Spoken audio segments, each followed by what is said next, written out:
Good evening, night owls, and welcome to Whisper Crowley. Tonight, I will guide you into a world of darkness, hoping to help you relax and unwind. Perhaps some of you will even drift into a haunting yet soothing sleep. Before we begin, let me know where you're listening from and what time it is for you. And now, we begin. I was only 10 years old when I began to understand that my father's absence was a normal part of our home life. He worked as a long-haul trucker, traversing endless highways with each new delivery. Sometimes he'd be gone for 3 or 4 days, and I grew accustomed to watching him pack his duffel bag into the cab of his truck, drinking one last coffee in our kitchen, and saying in his steady voice, "Take care of your mother, Emily. I'll be back before you have time to miss me." Then he'd hug me tight and leave.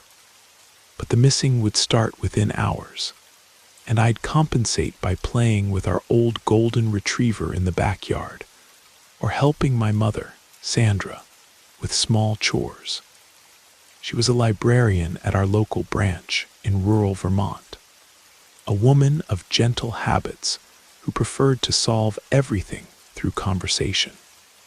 When a child acted out at the library, she'd sit with them and explain that yelling only works if you want to frighten someone, not convince them. Because of this, I grew up believing that patience and dialogue could solve any problem. Our house sat in a small town where neighbors knew everyone by name. I used to walk with my mother to the library, receiving "Morning, Emily" from here and there, always responding with a shy wave. I think all that tranquility shaped me into someone with a mild temperament. I rarely got irritated or argued. As I grew older, I dreamed of experiencing other places, studying in a bigger city, finding a job with opportunities. My parents agreed, provided I finished high school locally. Promise made, promise kept. At 18, I moved to Boston to study business administration. It would be my first time living alone. My father, Jack, drove me in his truck to the bus station, where I caught a Greyhound to my new destination. My mother filled me with advice. "If things get tight, you come home, sweetheart. Your room will always be waiting." I hugged her with my heart racing, anxious yet excited. I was welcomed by a childhood acquaintance who already lived in the city and shared an apartment with another girl. From the next day forward, I began an exhausting routine. Waking early, taking the crowded subway to the office where I'd been hired as an assistant, and rushing to evening classes after work ended. There wasn't money for luxuries. My lunches were basic, and I watched every penny to pay rent and eat.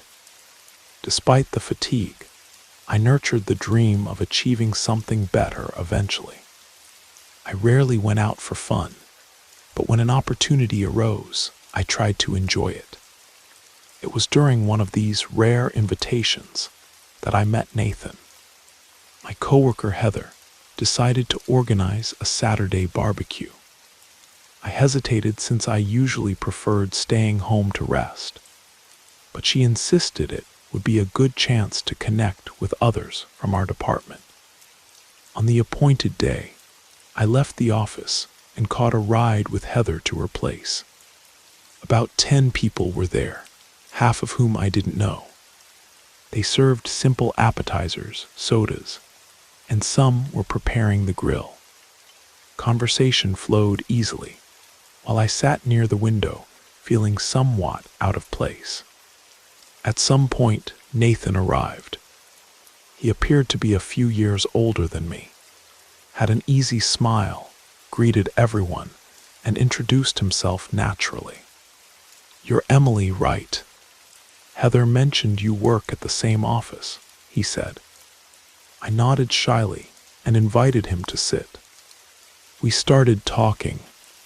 He explained that he worked as a logistics supervisor for a delivery company, something that sounded familiar because of my father's profession. That was our first point of connection. He mentioned living with his mother, Elaine, since his father had died when he was young. I noticed affection gleaming in his eyes when he spoke about his mother, saying she had worked hard to raise him. I understood that dedication well, coming from a simple family myself. He asked about my life in Vermont, and I told him about our dog, my father's trips, and my mother's work at the library. Between sips of soda and laughter from friends making jokes nearby, Nathan and I realized we had much in common. We both enjoyed mellow music, disliked noisy clubs, and preferred an outdoor walk to an all-night party. Near the end of the get-together, he asked for my number. We exchanged contacts without expecting anything serious, but about 2 days later, he called to invite me for coffee.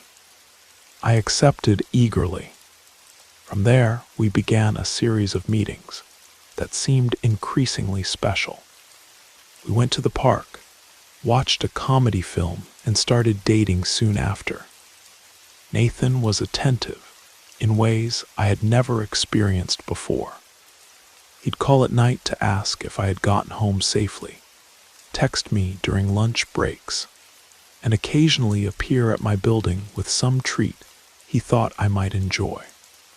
It all enchanted me, as I'd always admired those who care about the simple details of everyday life. As months passed, we became a stable couple. I was around 23, and he was nearing 28. We started discussing sharing an apartment. It seemed like a big step, but also natural. I spent as much time at his place as in my rented room. His mother, Elaine, was a woman with a stern expression, but she received me cordially the first time I appeared at their door. I remember her opening it with a dish towel in hand. "You must be Emily. Nathan mentioned you're his girlfriend." "That's right. Pleasure to meet you, Mrs. Walker," I replied. She invited me in and offered freshly baked banana bread. The first contact was smooth, though I felt a certain rigidity in the way she arranged everything in the kitchen and kept eyeing my movements, perhaps evaluating if I was a good girl. When I told her I worked and studied, she commented, "It's good that you're dedicated, but don't forget a woman also needs to know how to keep a home, dear." I found the comment somewhat outdated, but didn't react. I just smiled to ease the tension. Nathan interrupted with a compliment about my cooking, and she seemed to approve, although I noticed a suspicious look. Nothing alarming, though. Soon we rented a modest apartment, 2 bedrooms, a living room, kitchenette, and 1 bathroom. It wasn't luxurious, but we filled with pride as we arranged each corner. My mother was happy to know I was achieving my independence. My father, on the other hand, wasn't so enthusiastic, perhaps thinking I was rushing too quickly into life as a couple. Nevertheless, he didn't object. The lease was signed, and we moved in. During the first week there, Elaine arrived unannounced, carrying bags full of cleaning products and a box of cookware. I remember she barely knocked. Nathan answered the door while I was in the hallway trying to organize the mess of boxes. "Honey, I thought you might need these products. I know new apartments smell like paint, and it's always good to disinfect everything." She entered without ceremony and began opening cabinet doors, making mental notes of what was missing. She pulled out dish towels, a broom, a mop, thanking me for letting her help, though I hadn't given any permission. I tried to smile, but I felt invaded. Nathan, however, was pleased. See, Emily, my mom is practical, so helpful. I agreed, though uncomfortable. That day, she also brought ingredients to prepare lunch right there. While cooking, she repeated, Nathan has a sensitive stomach. It's best to avoid strong seasonings, and he likes freshly made rice every day, okay? I nodded, taking it lightly, but inside I was disturbed. I had just moved in and didn't want so much monitoring, especially since Nathan didn't seem to notice the intrusion. After that, her appearances became constant. She would show up at random times with various excuses, leaving containers of food, dish towels, flowers to brighten the place. And any object out of place earned a critical observation. Sometimes she'd open the refrigerator and comment, There's only junk in here. Nathan can't eat poorly. Do you really know how to cook, Emily? I tried to swallow my discomfort, but when her intimacy in our home became excessive, I began arguing with Nathan. He would shrug, she's just trying to help. You get irritated over small things. My stress accumulated. I'm not one to fight, but I tried to clarify that I felt invaded, that she was imposing a way of living that made me uncomfortable. Nathan would agree superficially, but never said anything to his mother. As a result, she continued entering without knocking, arranging my kitchen as if she owned it. One morning, I woke up in my nightgown and almost bumped into Elaine in the hallway. She entered the bedroom with a set of sheets, announcing, I brought these sheets that are cooler for the heat, and you don't need to be embarrassed with me, we're family, right? I felt exposed and asked her to wait outside while I dressed, but she let out a little laugh, pretending not to see a problem, then left, creating an awkward atmosphere. When Nathan arrived, I complained, and he said I was overreacting and should relax, as if the lack of privacy were a small matter. In parallel, my professional life was going well, and I was almost finishing college. But at home, the tension grew. I no longer found peace. Suddenly, any sound of keys in the door gave me chills, fearing it might be Elaine again. There was a specific day when I was exhausted from work. We had a major project at the office, and I dreamed only of getting home, showering, and resting. I opened the apartment door, and to my surprise, Elaine was in the living room with Nathan, unloading a huge box of groceries. Seeing me, she looked me up and down. You're home late, aren't you? Left Nathan without lunch. I wanted to respond politely, but my patience had reached its limit. I said, Mrs. Walker, I work all day, and we both know how to cook. It's not because I'm a woman that I have to handle everything. She raised an eyebrow, indignant. That's not how I raised my son. He deserves someone who takes care of him. Nathan remained silent, not defending me. That hurt deeply. I went to the bedroom, suffocating with anger. Later, when Elaine left, I tried to talk with him, but the response I heard was always the same. You're just stressed. She's only trying to help. It was at that point I began losing my calm. Arguments became frequent. She kept appearing, giving opinions, criticizing me for any detail.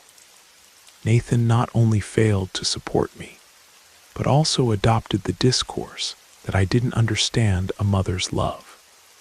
Within a few months, I developed insomnia, waking several times during the night with nightmares where Elaine appeared to accuse me of not being good enough.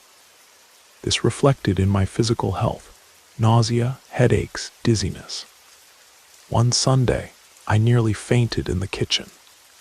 As I got up to make coffee, my vision darkened, and I had to hold onto the sink to avoid falling. Nathan, seeing my condition, insisted I see a doctor. I went, but he didn't accompany me. The diagnosis was acute stress.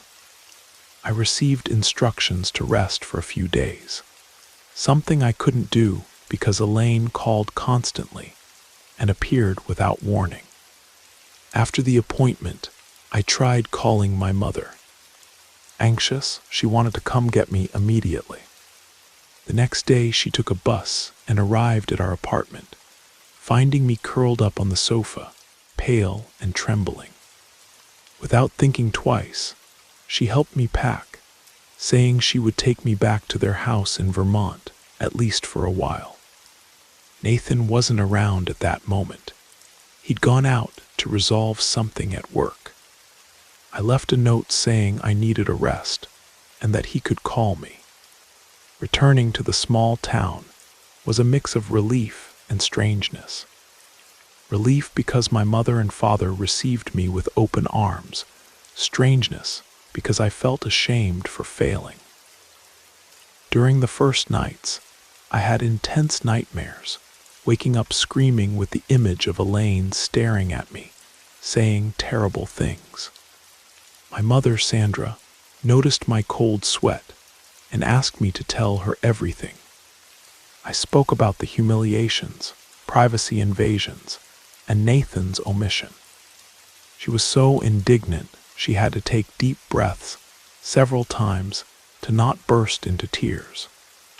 My father, Jack, listened in silence, but I perceived his contained anger when he muttered, "A man who doesn't protect his own wife and lets his mother mistreat her doesn't deserve trust."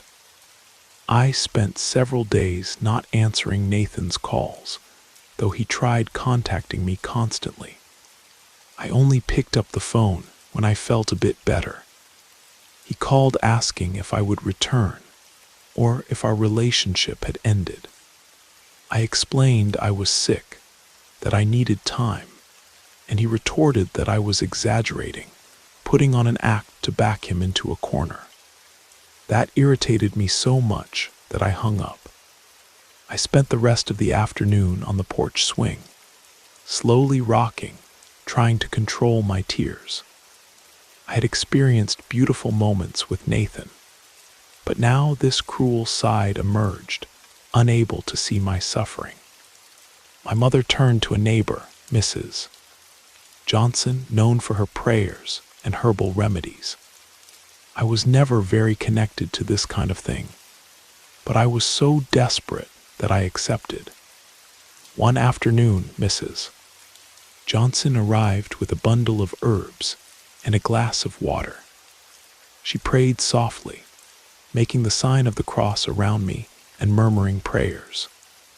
Then she blew into the glass, saying that's where the bad energy was trapped and needed to be thrown away. She looked at me with eyes full of concern. "You're carrying a heavy load, child. The anger this woman nurtures for you isn't good."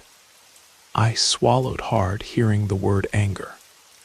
I knew Elaine didn't like me, but I hadn't imagined it reached the point of doing something darker. Still, I took a deep breath and tried to remain skeptical. I accepted the folk remedy because any help was welcome. A few days later, I began sleeping better. The very air of rural Vermont, purer, seemed to calm me. My boss at the office agreed I could work remotely for a while, sending reports by email. This gave me freedom to recover without pressure. While I tried to return to normal, Nathan continued sending me messages, sometimes affectionate, sometimes aggressive. In one, he said his mother was upset that I had run away, and that if I didn't return, I wouldn't know how to maintain a marriage. That made me realize another fact. At this point, Nathan and I had already gotten married in a civil ceremony, a very simple one. I was therefore legally bound to him, and this tie gave me chills. I needed to act. I spoke with my parents and sought legal guidance in the nearest city. I decided to file for divorce. The idea devastated me because I still liked Nathan, but I understood that continuing in that marriage was putting my sanity at risk. The first notifications were sent. Nathan refused to sign, so they scheduled a hearing in a department responsible for family matters. And finally, he appeared. When I saw him again in that place, it hurt to see his sunken eyes of someone who wasn't sleeping well. He accused me of abandoning him, saying his mother was falling ill. Before I could say anything, the mediator called for calm. In the end, Nathan signed the papers, but dropped a bitter phrase. "You'll regret not having an ounce of compassion for us." I swallowed hard. My hand trembled as I signed too. I felt a bittersweet taste leaving that place. It was like breaking a cycle, and at the same time saying goodbye to a dream. I returned to Vermont definitively, wanting to rebuild my life without intrusions. However, nights still presented me with strange dreams, where Elaine chased me through the apartment corridors. I would wake up startled, in a cold sweat. My mother, noticing my nervousness, insisted that Mrs. Johnson continue helping me with prayers and remedies. She even said, "Honey, sometimes it's not just a coexistence problem. There could be something heavier involved." I agreed, but tried not to fixate on it. However, one afternoon, I heard rumors that left me with goosebumps. People commented that Elaine had been involved with folks who did works. To separate her son from women, she considered inadequate. I felt my stomach turn hearing these insinuations, as it would explain much about the heavy atmosphere I lived in. Though not 100% convinced, I didn't discard the possibility of some spiritual or mental manipulation. Mrs. Johnson's remedies gave me certain relief. She used herbs, salt, and quiet prayers that made me feel a warmth in my chest, almost a sensation of protection. A few months later, news began circulating that Elaine had been hospitalized urgently after a stroke. This reached me through a former college classmate who still worked in Boston. According to her, Nathan was desperate, not knowing how to pay certain expenses and angry with everyone. It didn't surprise me not to receive any call from him asking for help, but deep down, I felt confused. On one hand, the memory of Elaine caused me terror. On the other, I didn't wish misfortune on anyone. In the same week, Nathan finally called me. I answered with a trembling voice. "Emily, my mother is in the hospital. I need you. Don't be cruel." He spoke with a bitter voice full of resentment. I explained I wasn't in a condition to return to the city, that I was still recovering, and that after all, he hadn't been by my side when I got sick. He called me selfish and hung up on me. I felt guilty for a moment, but soon remembered all the suffering I had endured. It wasn't possible that he expected support from the person his mother had mistreated for so long. The situation shook me to the point of having a crying crisis. Sandra, my mother, stayed by my side, ran her hand through my hair, and told me not to torture myself. That night, I had another nightmare. I dreamed I saw Elaine stretched out on a hospital bed, murmuring my name, but her gaze was cold, almost malevolent. I woke up sweating, heart racing. Mrs. Johnson was called once more and performed another strong prayer. She held my hands and with a low voice warned, The evil this woman cast on you may be returning to her, but you can still feel echoes of that negativity. Don't lower your guard. I maintained my faith in reason, but didn't discard the power of bad feelings. Be that as it may, in the following days, I concentrated again on remote work. I needed to get my life back on track. Each time I remembered Nathan and Elaine, I tried to pray mentally or distract myself. My physical health improved, although a certain nocturnal dread still remained part of me. A few weeks later, they called me from a hospital saying Elaine was unconscious and seemed to be whispering something that sounded like my name. They asked if I had contact with Nathan. I passed along the number, but felt a knot in my throat imagining that she, in delirium, somehow invoked me. I talked with Mrs. Johnson, and she repeated that I should forgive, release the grudge. I was angry, yes, but I also understood that feeding this feeling was keeping myself tied to this story. One late afternoon, I decided I needed to move forward once and for all. I made a small fire in the backyard and burned some memories, photos, notes, cards we exchanged at the beginning of our relationship. Watching those flames brought me pain, but also relief. My mother watched from a distance, respecting my moment. When the ashes cooled, I collected everything in a bag and threw it away. This symbolic gesture helped me sleep better that night.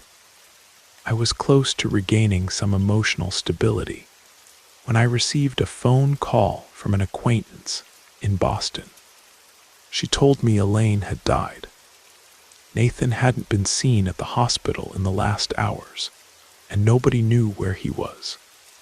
The body was sent for a simple burial. I felt a pang in my chest, but it wasn't exactly sadness.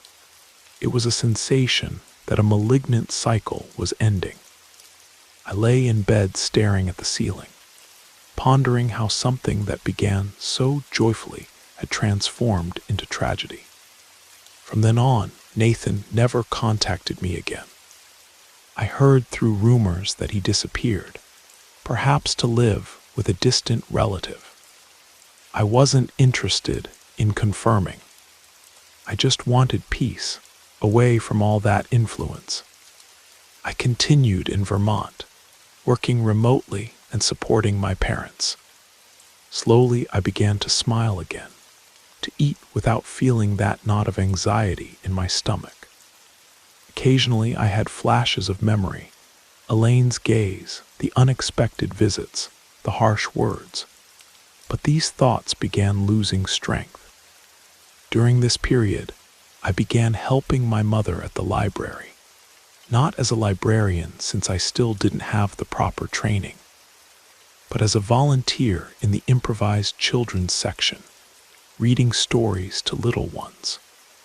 I found a way to rediscover patience, soft conversation, the virtues my mother had always taught me.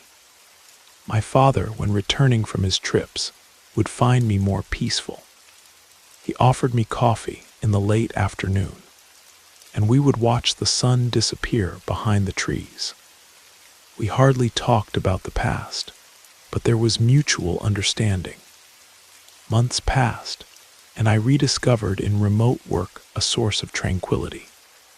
I started thinking about returning to the city to finish my studies in person and try for a better position. My mother supported the idea, saying I couldn't remain trapped by trauma. A friend, Jennifer, who had studied with me, offered me a room in her apartment until I stabilized. I reflected a lot and finally decided that I couldn't let fear paralyze me.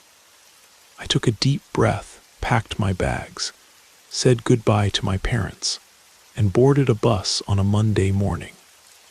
I felt butterflies in my stomach, but also the sensation that I deserved to reclaim my freedom. A Upon arriving in Boston, Jennifer welcomed me with open arms.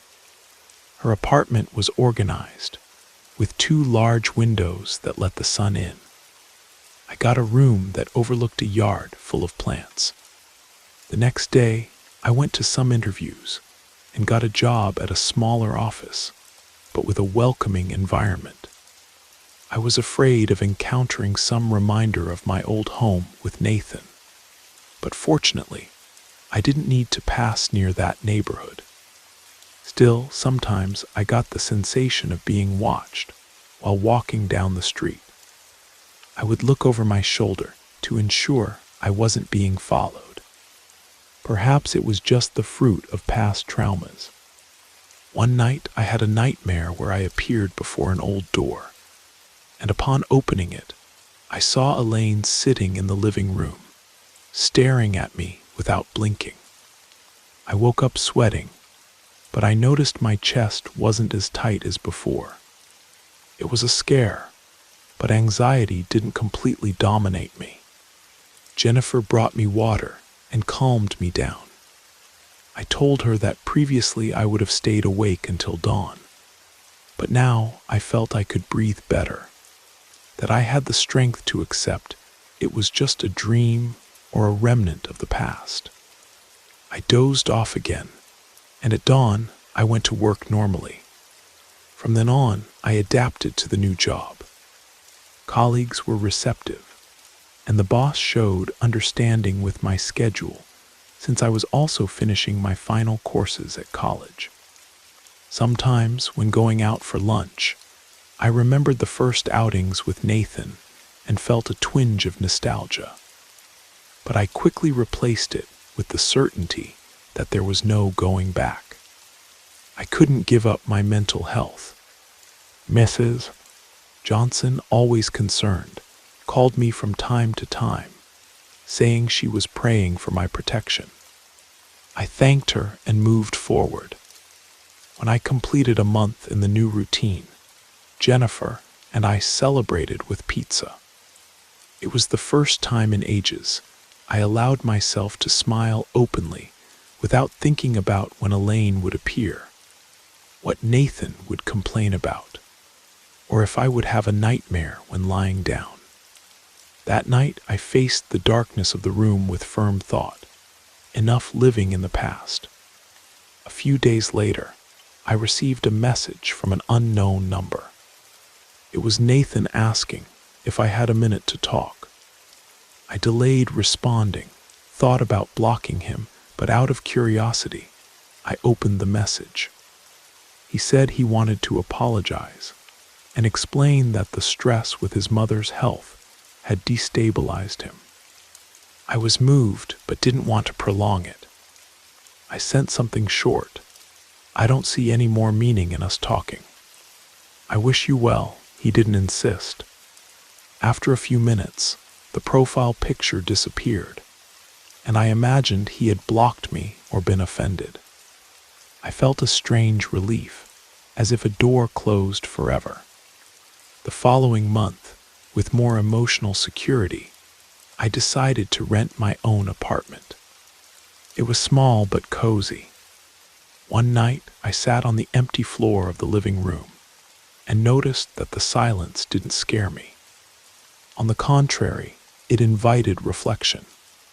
I lit a small lamp and contemplated the light walls. I thought about everything I had lived through, the mother-in-law who invaded me, the ex-husband who fell silent when I needed him most, and my renewed strength. I felt for the first time in a long time a peace that bordered on joy. One dawn, I awoke from a confusing dream where I walked through an old, dark corridor. At the end, Elaine was with her back turned, slowly moving away. I didn't see her stare at me or shout. She seemed to simply be leaving. I woke up with my heart at a normal rhythm without gasping, and realized that perhaps, finally, I had freed myself from that inner ghost. I opened the bedroom window and let the breeze in. A sensation of fullness traveled through my body. Today, several months later, I continue living in this simple apartment that's entirely mine. My parents visit whenever they can, and I go see the small town when I feel homesick. Gradually, I rebuilt ties with colleagues I made here in the city. I can even imagine myself in the future making room for a new relationship, but with much more caution and firmness. I'm in no hurry. I've learned to value my own well-being, to establish clear boundaries, and principally, I understood that no one has the right to invade another's intimacy and subjugate their wishes, not even in the name of family. Sometimes I think Elaine chose her own path of obsession, dragging her son with her. Maybe I could have acted differently, talked more, but I remember that I dialogued as far as I could. I also recall that she turned her back on me and diminished me when I was most fragile. About witchcraft or such things, I'm not sure if they were real or just rumors. I prefer to believe that negative energies can indeed harm us, but only if we're vulnerable. I did what Mrs. Johnson recommended. I mentally forgave, released the grudge. That's why I feel this shadow no longer haunts me. And when night falls, I no longer hear the sound of keys in the door that freeze my spine. Now, the one who decides what enters or doesn't enter my life is me.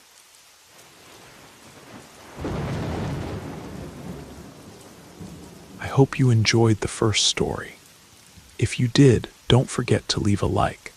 But if I didn't do my job well, feel free to give it a thumbs down.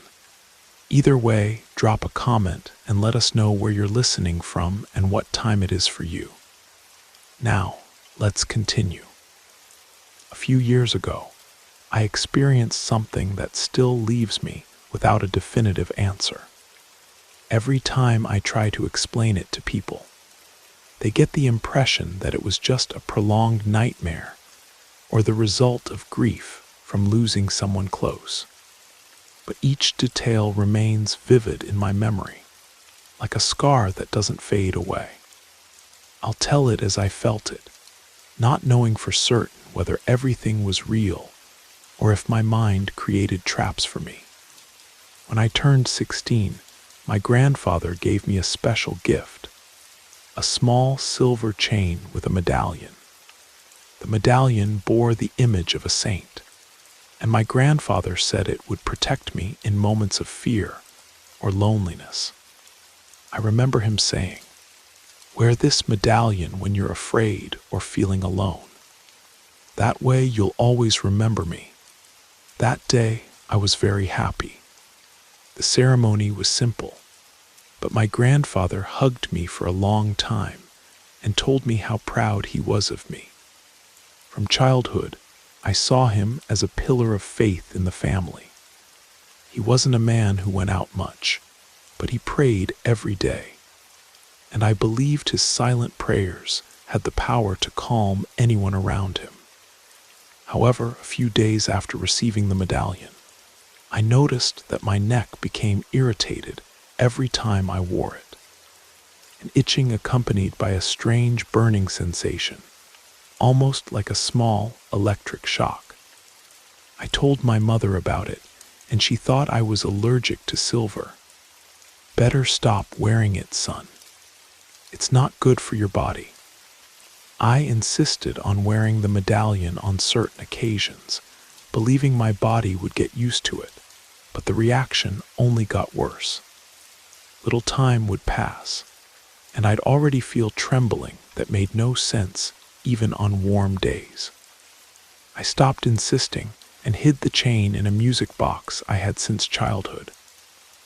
One of those jewelry boxes with a ballerina that spins when you open the lid. Over time, this object lost its place in my memories and remained forgotten inside. Several years passed, and my life went on normally. The medallion was just a childhood memory, until the day my grandfather died from a disease that suddenly worsened. It was a hard blow for everyone in the family. I still remember the dawn when I received the news. My mother was crying softly, holding the phone with a pale face. I hugged her, and we remained silent for some time, trying to process the pain.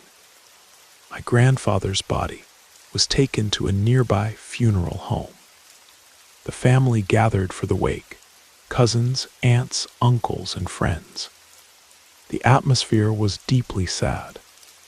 I looked at my mother, exhausted from crying, and at my uncles, who took turns trying to comfort each other. My grandfather had always been present during difficult moments for each of us, and it seemed impossible that he would no longer rise from the coffin and say everything would be all right. During the night of the wake, overcome by fatigue, I lay down on a corner sofa. I don't know how long I stayed there, but I eventually fell asleep. I dreamed of a long, poorly lit corridor. At its end, I saw an elderly man from behind, with long gray hair tied in a simple style, very similar to my grandfather's. I had an impulse to run to him, but something held me back. When I finally approached, he turned around, but the face I saw wasn't my grandfather's. The expression was something distorted that smiled in an empty, cold way. I woke up with my heart racing, soaked in sweat. As soon as I opened my eyes, I had the distinct feeling that I was still trapped in the atmosphere of that dream. The air in the funeral parlor seemed dense, almost unbearable. I got up and looked around. Some family members were sleeping in chairs or using their own arms as improvised pillows. Then I noticed my older uncle lying on a sofa on the other side. His eyes were open, but he wasn't moving. This startled me. I approached to see if he needed help. He was whispering something, but I couldn't understand a word. I got the impression he was trying to breathe, and his arms were motionless, as if someone was holding them. The moment I approached, I felt a sudden chill. It seemed like a cold wind coming from nowhere. I tried to call him, "Uncle, are you okay? Do you need something?" He didn't respond, just made a muffled sound. He was sweating, his forehead covered with droplets, and his eyes were wide open. Then something happened that I'll never forget. I had the impression of seeing a shadow hovering over him, an undefined form, like dark smoke pressing against his chest. I don't know if it was my tired sight or some trick of light, but that moment froze my blood. Suddenly, my uncle had a spasm. His body shook in a way that didn't seem like a simple startle. He arched his head backward, his arms bent, and returned to a rigid position. I felt the urge to scream, but my voice didn't come out. I looked around, searching for someone awake, but everyone seemed in a trance or sleeping deeply. From a distance, I heard a sound that could have been water dripping or some leak, but it was loud enough to catch my attention. I turned but found nothing that explained that noise. When I returned my gaze to the sofa, my uncle was completely motionless, as if he had passed out. I ran to where my mother was. "Mom, Uncle is feeling sick." He moved in a strange way, and now. She came, still somewhat dazed by sleep and crying, and tried to talk to him. But he didn't react for a few seconds until suddenly my uncle put his hand to his chest, gasping in pain. He said he was experiencing an unbearable stabbing pain. My mother ran to the funeral home reception. "Please, can you call a doctor or someone who can see what's happening?" The receptionist replied that there was no doctor on duty that day, and suggested calling emergency services. So I called the ambulance myself, which arrived within minutes. They took my uncle to the hospital, and my aunt accompanied him. I stayed at the funeral home with a throbbing head and a surge of anxiety that almost made me vomit. After about an hour, my aunt called with the worst news. My uncle had died from a massive heart attack. The doctors had tried to help him, but his condition was too severe. At that moment, my mother collapsed. 2 family members had departed within a few days. Chaos ensued among relatives who needed to organize 2 funerals simultaneously, not knowing exactly what to do. The air of despair was suffocating. After a whole week of bureaucracy, prayers, and double funerals, I finally returned home, feeling like a zombie. I thought that after these terrible days, I would have some moments of tranquility to digest everything. But I was wrong. The night I returned, I fell on the bed and almost immediately fell asleep. In the middle of the night, I woke up to a familiar melody. It was the music from my box, the one with the jewelry. I got up, not understanding why it was playing since I always kept it closed. When I looked at the dresser, the lid of the box was open, and the ballerina was slowly spinning as if someone had just activated it. I felt a shiver. I went there and stopped the mechanism. Doing this, I noticed an even stranger detail. The medallion that should have been stored inside the compartment for a long time was outside, on the lid. I picked it up, confused, carefully put it back at the bottom of the jewelry box, closed everything, and locked it with the small key.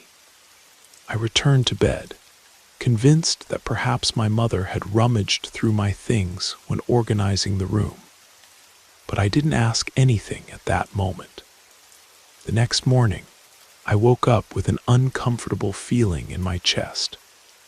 Before getting up, I felt something hard under my pillow. I lifted the pillowcase and saw the same medallion there. My heart raced. I was sure I had left it locked in the jewelry box, but there it was, freely lying on my pillow. I ran to the kitchen where my mother was preparing coffee. "Mom, did you touch the music box? Did you take the medallion for something?" She looked at me surprised. "I didn't touch anything in your room." "Why do you ask?" I told her what happened, and she frowned, sighing before responding. "Maybe it's a sign that your grandfather is still trying to communicate something. We need to pray for him. Perhaps his soul is restless." My mother lit a candle in the corner of the living room, placed the medallion beside it, and began praying softly. I watched, not daring to say that I didn't think this was normal. After my uncle's death, any mention of something supernatural left me paralyzed with fear. That night she advised me, "Do the same thing in your room. Light a candle, pray, and ask your grandfather to find peace." I confess I was afraid, but I obeyed. I placed the medallion next to a lit candle on the nightstand. While praying, I had the impression that the chain moved by itself. At first, I thought it was the candle flame swaying, but I saw the medallion slide a little as if someone had pushed it. My hair stood on end, and I backed away, almost tripping over the bed frame. I ran to the living room, breathless. My mother grabbed me by the shoulders. "What happened?" "You're pale," I explained what I saw. She tried to stay calm, but I could see in her gaze that she was frightened too. At night, before falling asleep, I heard my name being called. It wasn't the sweet voice of my grandfather, but something low, almost scratchy. I covered myself up to my ears. praying it was just the product of my tired imagination. The following nights didn't improve. Once I woke up to the sound of scratching on the wall. The music box opened by itself again. I got up, blew out the candle, and closed the box lid. But I had the distinct impression of seeing a silhouette crouched in the corner of the room. It was dark. It could have been just an optical illusion, but I felt an instant chill. I needed nothing more to convince me that something strange was happening with that object. The thing is, my mother, perhaps in denial, kept repeating that it was my grandfather's spirit. A few days later, she called me to show something that perplexed her. She had taken the medallion to a local jeweler who worked with antique pieces, asking him to clean it.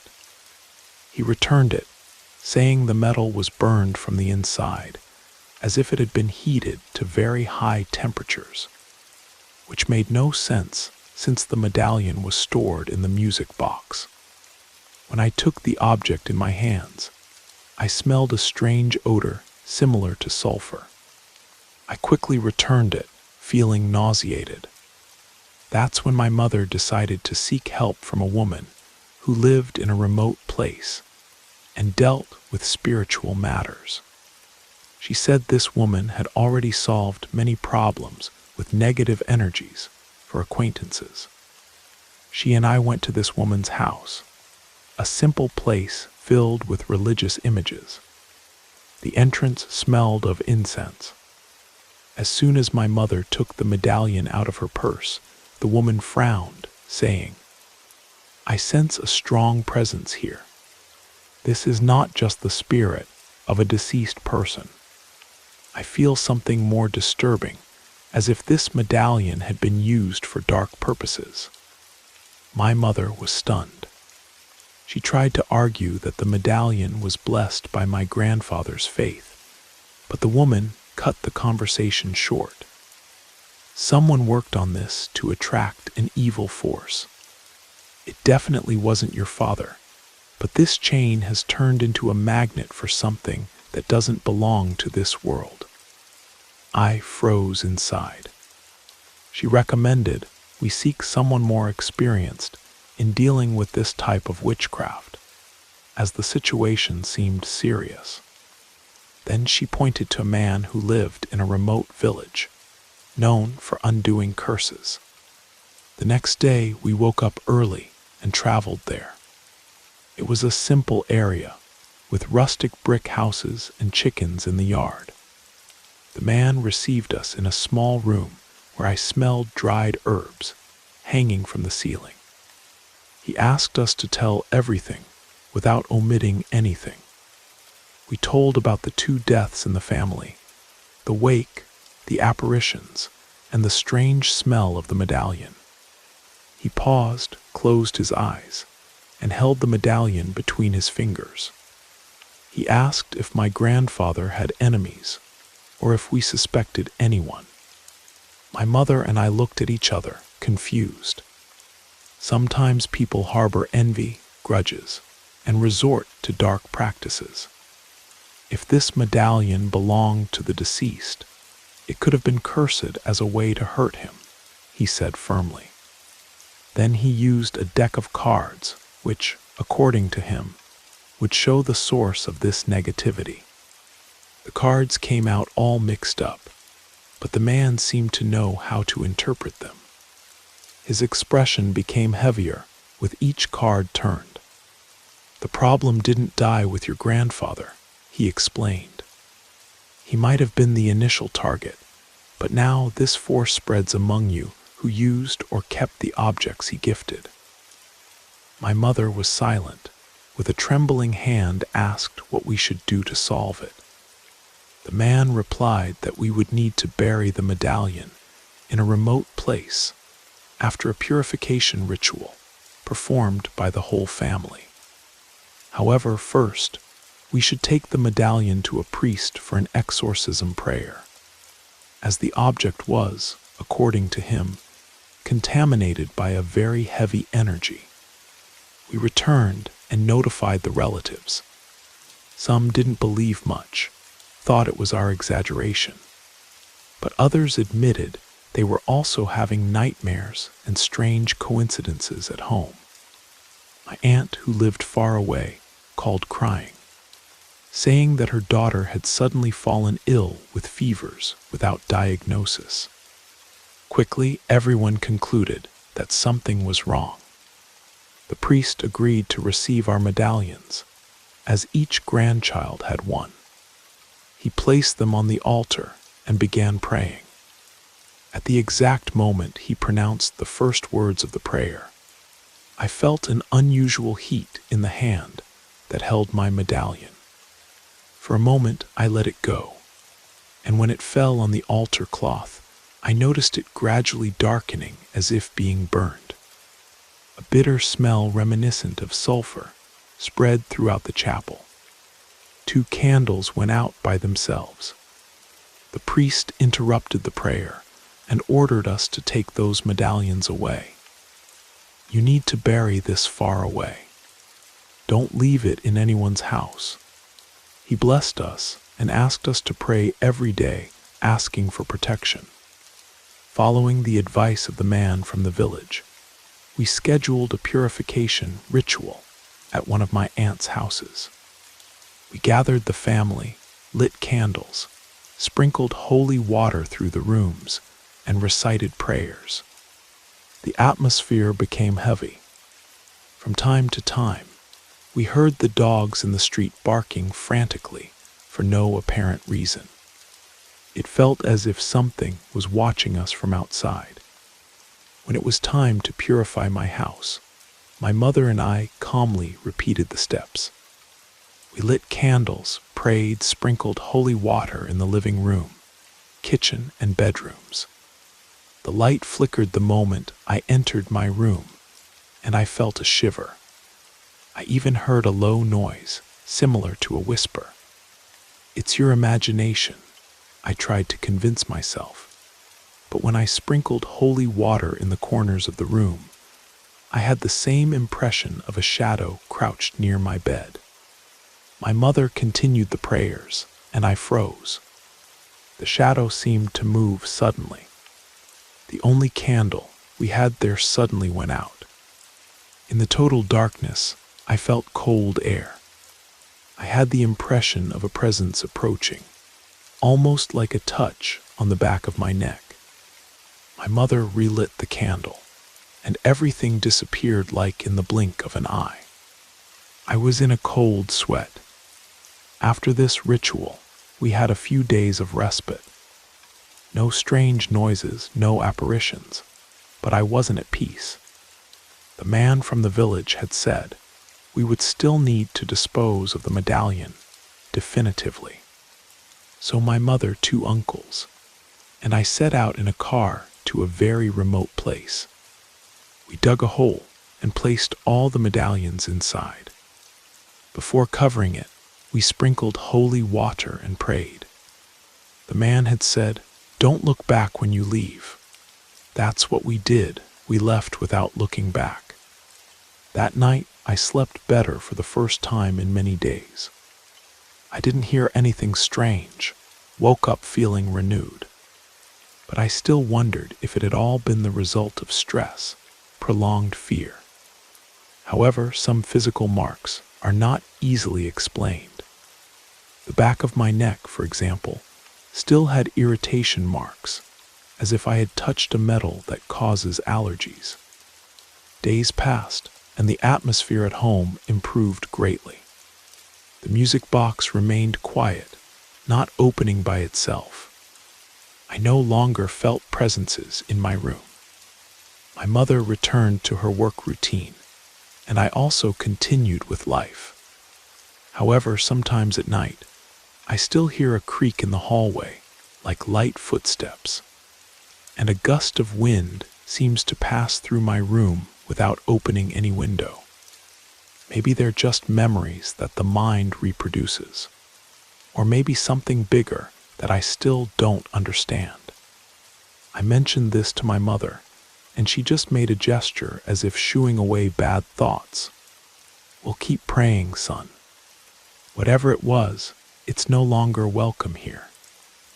If this story was just a succession of coincidences, grief, and emotional shocks that made me see what didn't exist, I'll never know for sure. But I guarantee that, while everything was happening, it seemed as real as any scene from everyday life. And it's enough for me to close my eyes to remember the darkness of that night at the wake, the pain I felt, the terror that consumed me. It's not easy to erase this from the heart. Sometimes our minds play tricks on us, but I feel there was something more than just imagination. For safety, I don't want to see the chain of that medallion again, or hear its little music box opening in the middle of the night. Hey folks, thanks for listening. Click the notification bell to be alerted to all future narrations. I release new videos every day here. Hope to see you in the next ones. Now on the screen, I'll leave 2 more good videos that I know you'll like. See you there.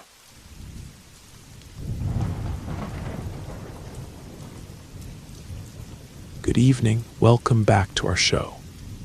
My name is Mitchell.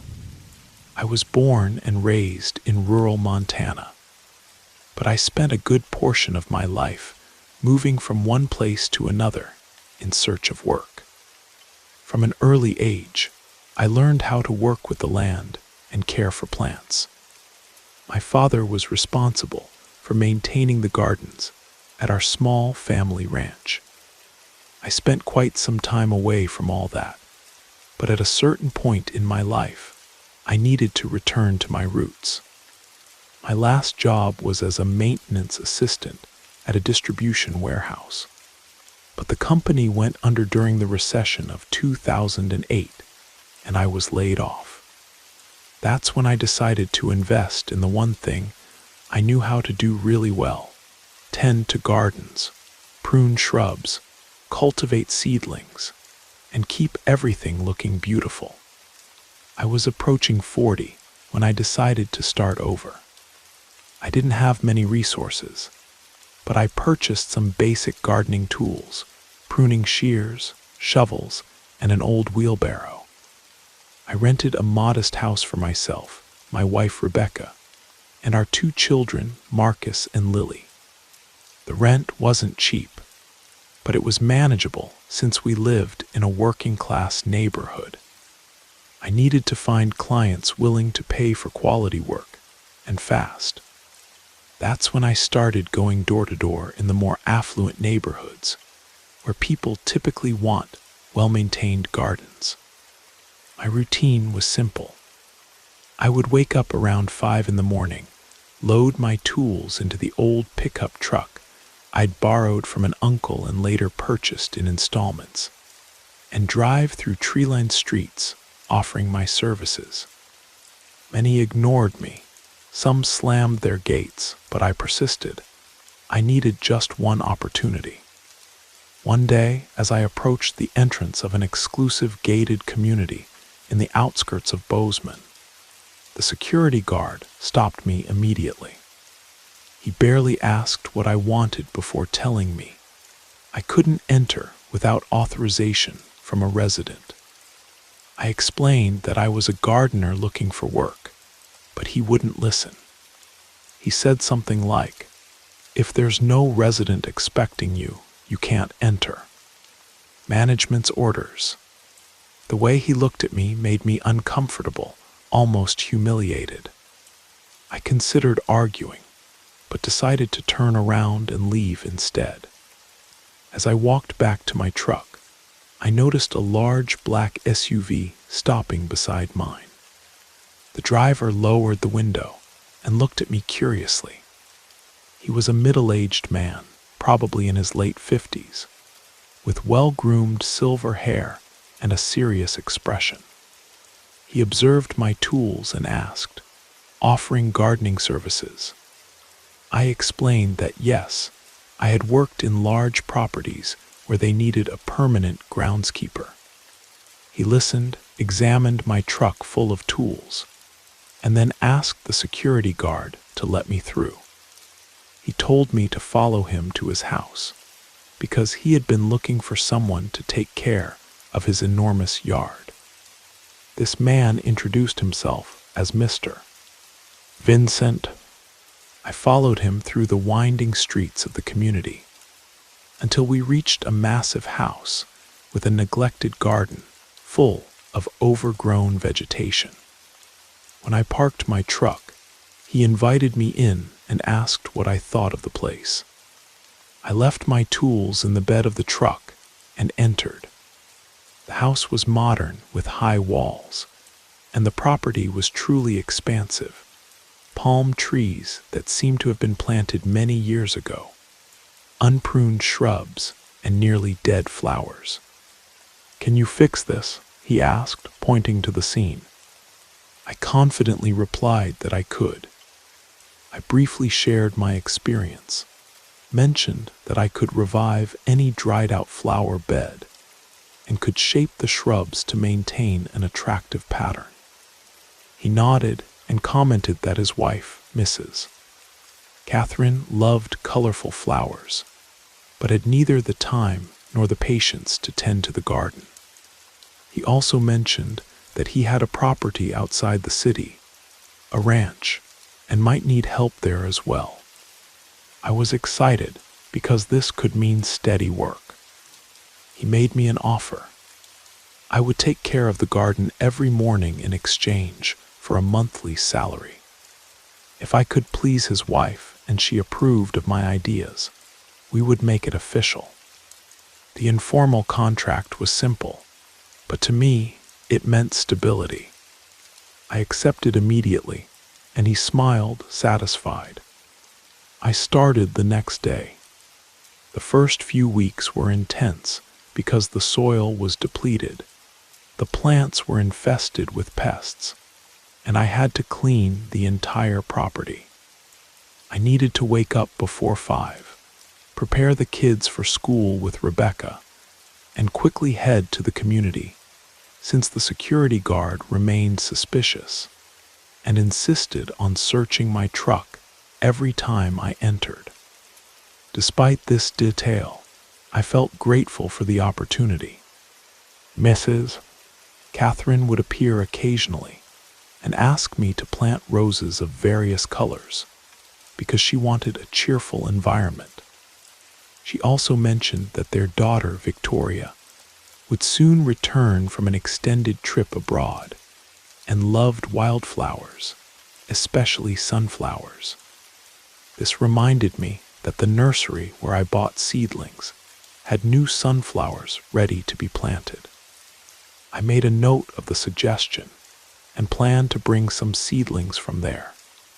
Over time, I began to realize the magnitude of the work ahead. The yard wasn't just a simple garden. There was an area in the back that extended for several acres, with trees that hadn't been cared for in many years. Nevertheless, I was enthusiastic. I managed to put the front section in order in about 2 weeks. The grass was beginning to take on a greener hue, and the weather was stable without excessive rain, which helped with fertilizing and watering properly. Rebecca was happy when she noticed I wasn't coming home as dejected anymore. I was also able to buy some new clothes for the children. Everything was going well until one afternoon when Mrs. Catherine arrived in the garden accompanied by Victoria, who had returned from her trip. The young woman appeared to be in her early 30s, slim, with elegant features. The way she greeted me didn't seem unusual, but I noticed a lingering gaze analyzing me from head to toe. Her mother explained that I was the new gardener, and Victoria flashed an intrigued smile. "Do you enjoy tending to wildflowers?" Victoria asked. "I do, and I've already brought some seedlings to plant. I haven't placed them all yet, but I'll prepare everything next week." She smiled and gave a nod of approval. I continued my work, trying not to appear awkward. Where I came from, I wasn't accustomed to dealing with such wealthy people. However, Victoria was friendly, approaching without ceremony, asking about the flowers and pruning techniques. From what I understood, she was there temporarily, as she worked for an international humanitarian organization, but enjoyed spending time at her parents' home when she could. In the following days, I noticed that Victoria would suddenly appear when I was alone and strike up a conversation. She even asked about my family, and I told her I was married with 2 children and was struggling to find a better place to live. She looked at me with interest, but didn't say anything too personal. Time passed, and about a month later, the garden showed an enormous difference. The once dry flower beds now had various blooms. I had planted sunflowers in a well-lit space, imagining Victoria would like to see them gradually opening. One day, as I finished mowing the lawn, I noticed she was watching me from the window, phone in hand, as if taking photos of me without permission. I tried to pretend I didn't see, but I felt uncomfortable. The following week, there was a small gathering at the house, and Mrs. Catherine asked me to prepare arrangements for the tables in the yard. I worked late to get everything ready. Just as I finished, Victoria appeared wearing a short skirt and a fitted blouse, offering me a drink. I accepted because I was sweaty and thirsty. She laughed in a way that made me feel embarrassed. "They made a good choice hiring you," she said, serving the drink in a glass. "I'm just doing my job," I replied.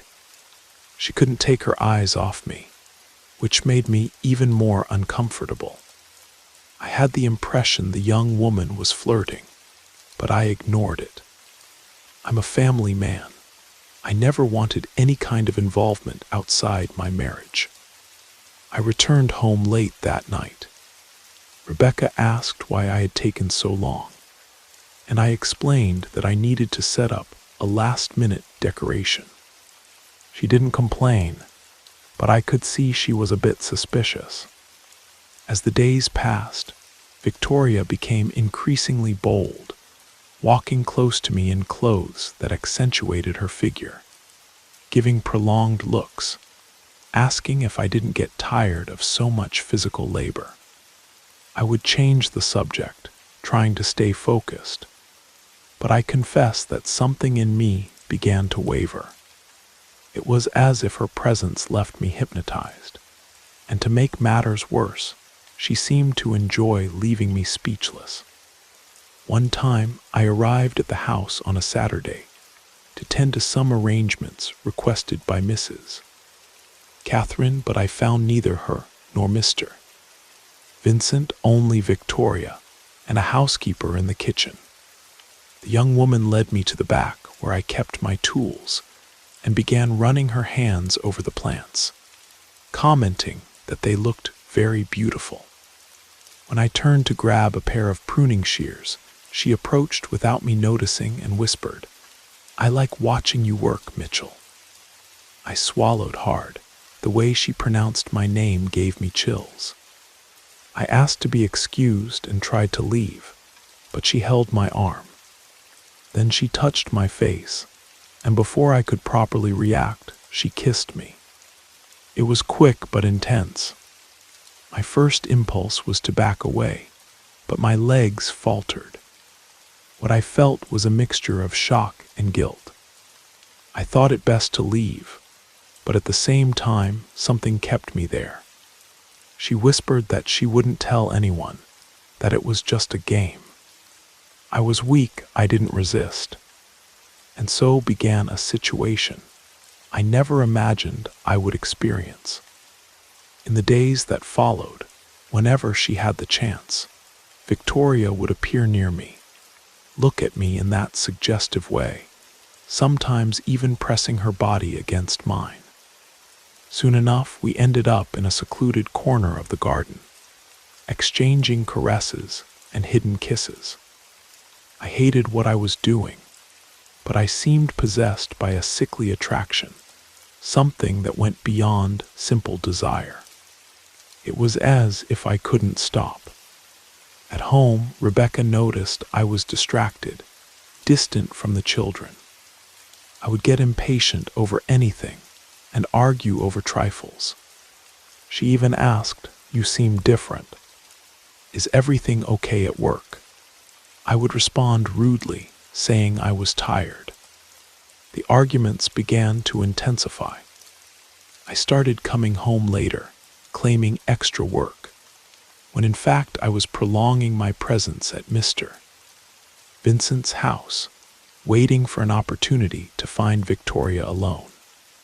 The money I earned was good, but beyond that, I was fascinated. Something inside me said this wouldn't end well. One afternoon, as I was cutting a vine on the side of the wall, Victoria appeared with a glass of reddish juice. She said it was a mixture of exotic berries. I accepted without thinking much about it, since it was hot. The flavor was bittersweet, somewhat strange, but I drank it. From then on, I began to feel a constant sensation of agitation, as if my heart was always racing. I, who had always been restrained, began to become aggressive at home. If Rebecca asked something, I would respond rudely. I even shouted at my children, Marcus and Lily, when they made noise while playing. My wife noticed the drastic change. "Mitchell, for God's sake, what's happening to you?" I couldn't explain.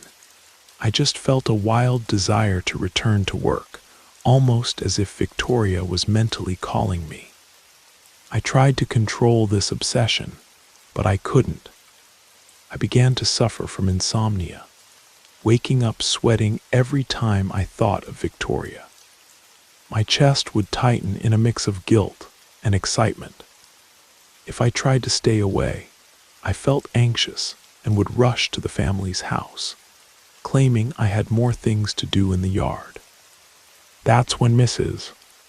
Catherine noticed that her daughter had been watching me more than she should. One day, she approached me in the garage. "I don't want to create problems, but I noticed that Victoria has been getting too close to you. I ask that you be careful. Her father would not tolerate certain attitudes." I stammered some excuse, and she didn't insist, but she looked at me firmly, as if wanting to warn me.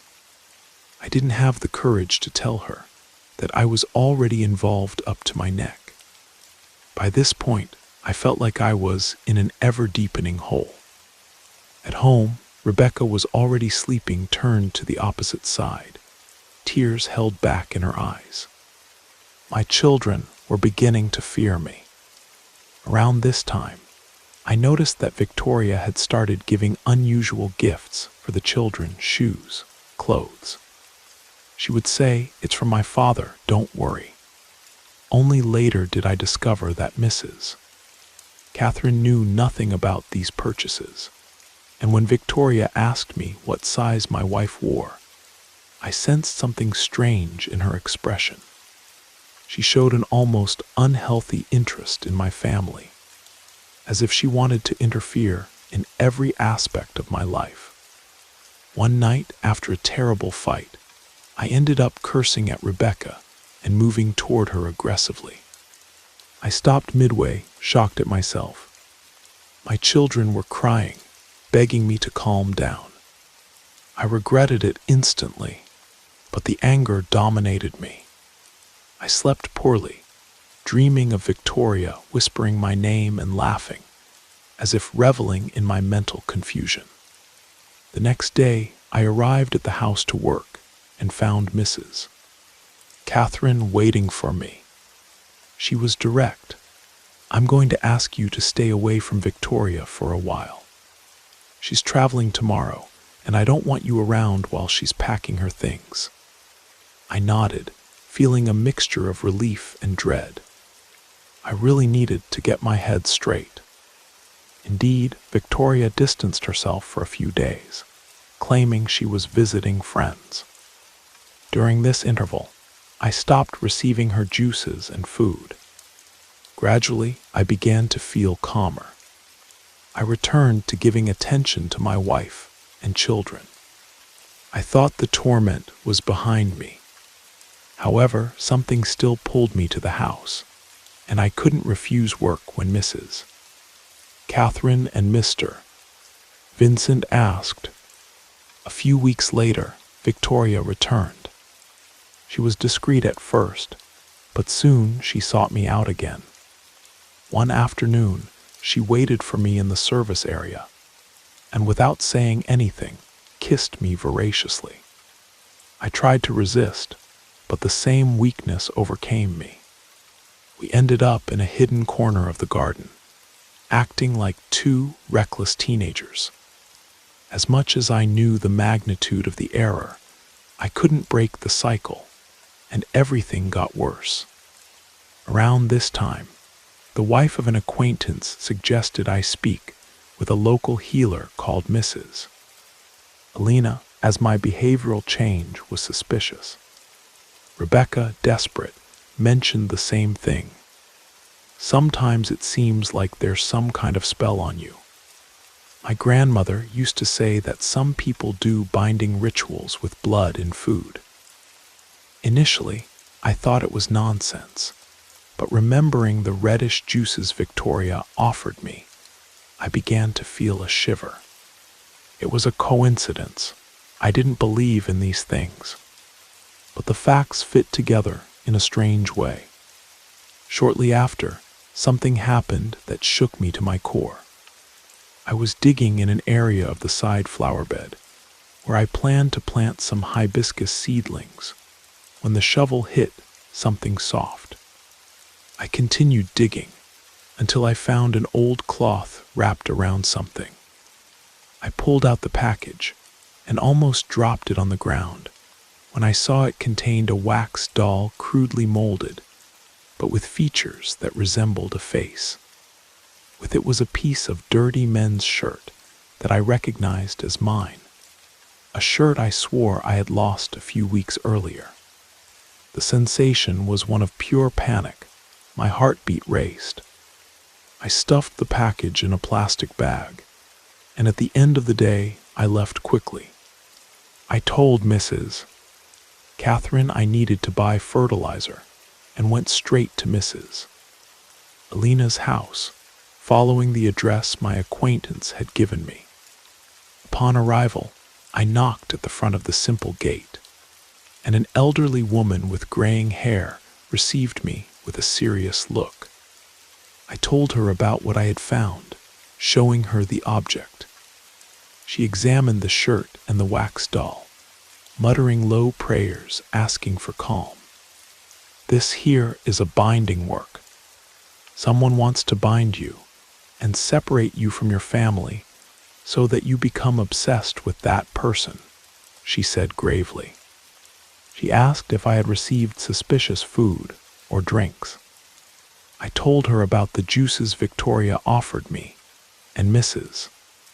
Alina shook her head. "There might be blood mixed in. It's no joke whether you believe it or not. It makes little difference. The effect of this thing manifests in your behavioral change, and if you found this doll with your clothing, it's a sign that the intention was strong." I felt nauseous, remembering how I had been acting with my family. She advised me to do a spiritual cleansing with prayers and white candles, and told me to dispose of the doll far from my house. She explained that sometimes the spell turns against the one who created it. I left there confused, still not knowing if I fully believed in it, but deep inside, something screamed that it was real. The next day, I presented myself at Mr. Vincent's house as if nothing had happened, but I was trembling inside. I didn't see Victoria, Mrs. Catherine said she had traveled again. I was relieved because I needed to think. Shortly before leaving, I buried the doll and the cloth in a vacant lot several miles from the community. I threw salt over it, mentally repeating the prayers Mrs. Alina had taught me. Then I went home, determined to regain my balance. In the days that followed, I felt an improvement.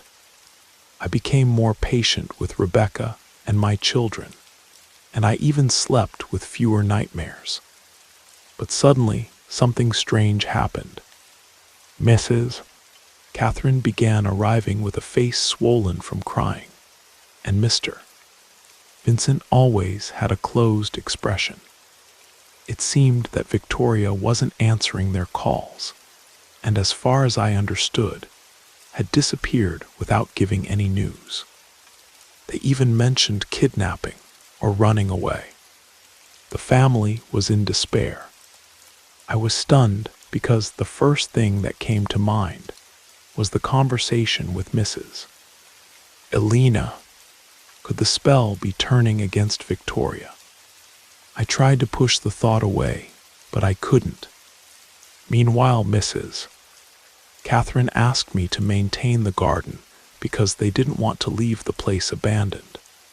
So I continued going there, seeing Mr. Vincent increasingly downcast, receiving mysterious phone calls that never amounted to anything. The police were called, but there were no concrete clues. Several weeks passed. I hired a young man, Jim, to help me with the gardening, because the family asked me to dedicate myself to keeping everything impeccable, including the pool. Jim was agile but kept telling me he felt chills in the house, especially near Victoria's room. One night, he said he heard footsteps in the hallway and female whispers. I got goosebumps, but tried not to give it much importance. Still, I felt a heaviness in the air. In the midst of this torment, Mr. Vincent asked me to take care of his ranch outside the city. He and Mrs. Catherine intended to spend some time there, away from the rumors about Victoria. I packed my things and headed to the rural area, where there was an enormous property with a spacious house.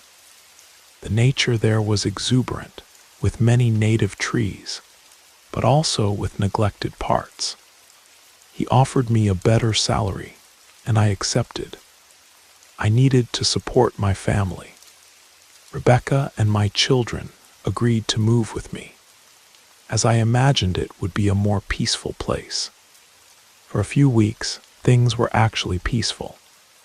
Rebecca saw that I was no longer acting strangely, and Marcus and Lily played in the surroundings, taking care not to enter the dense forest. I tended to the fruit trees, cleaned the property, and tried not to think about Victoria, but deep down, guilt plagued me. I knew I had done something terrible. One day, I received a phone call from Mr. Vincent, who was completely distraught. They still had no news of Victoria. He mentioned he had received anonymous calls asking for ransom money, but proof of anything concrete never appeared. He was constantly traveling to different regions, talking to the police, private detectives, but finding no answers. I felt sorry for him and Mrs. Catherine, who, according to him, cried day and night. As time passed, Rebecca began to notice that I had recurring nightmares, calling Victoria's name during my sleep. I would wake up sweating, imagining that she was watching me from behind the trees. Sometimes I swore I heard a muffled laugh from outside the house. I would grab the flashlight, go check, but find nothing. I began installing brighter lights in the yard, which left Rebecca frightened. "You're paranoid," "Shouldn't we go back to the city?" she would ask. I refused, reminding her that I needed this job, and that it was already difficult to maintain our old rented house. Then the signs began to intensify. My son Marcus said he had seen a young woman spying through the fence, but when he called out, she disappeared. I asked him what the woman looked like, and he described someone with long, dark hair. This gave me chills. I tried to pretend it was nothing. Soon after came the news that the house in the community would be sold. Mr. Vincent and Mrs. Catherine wanted to close that painful chapter of their lives.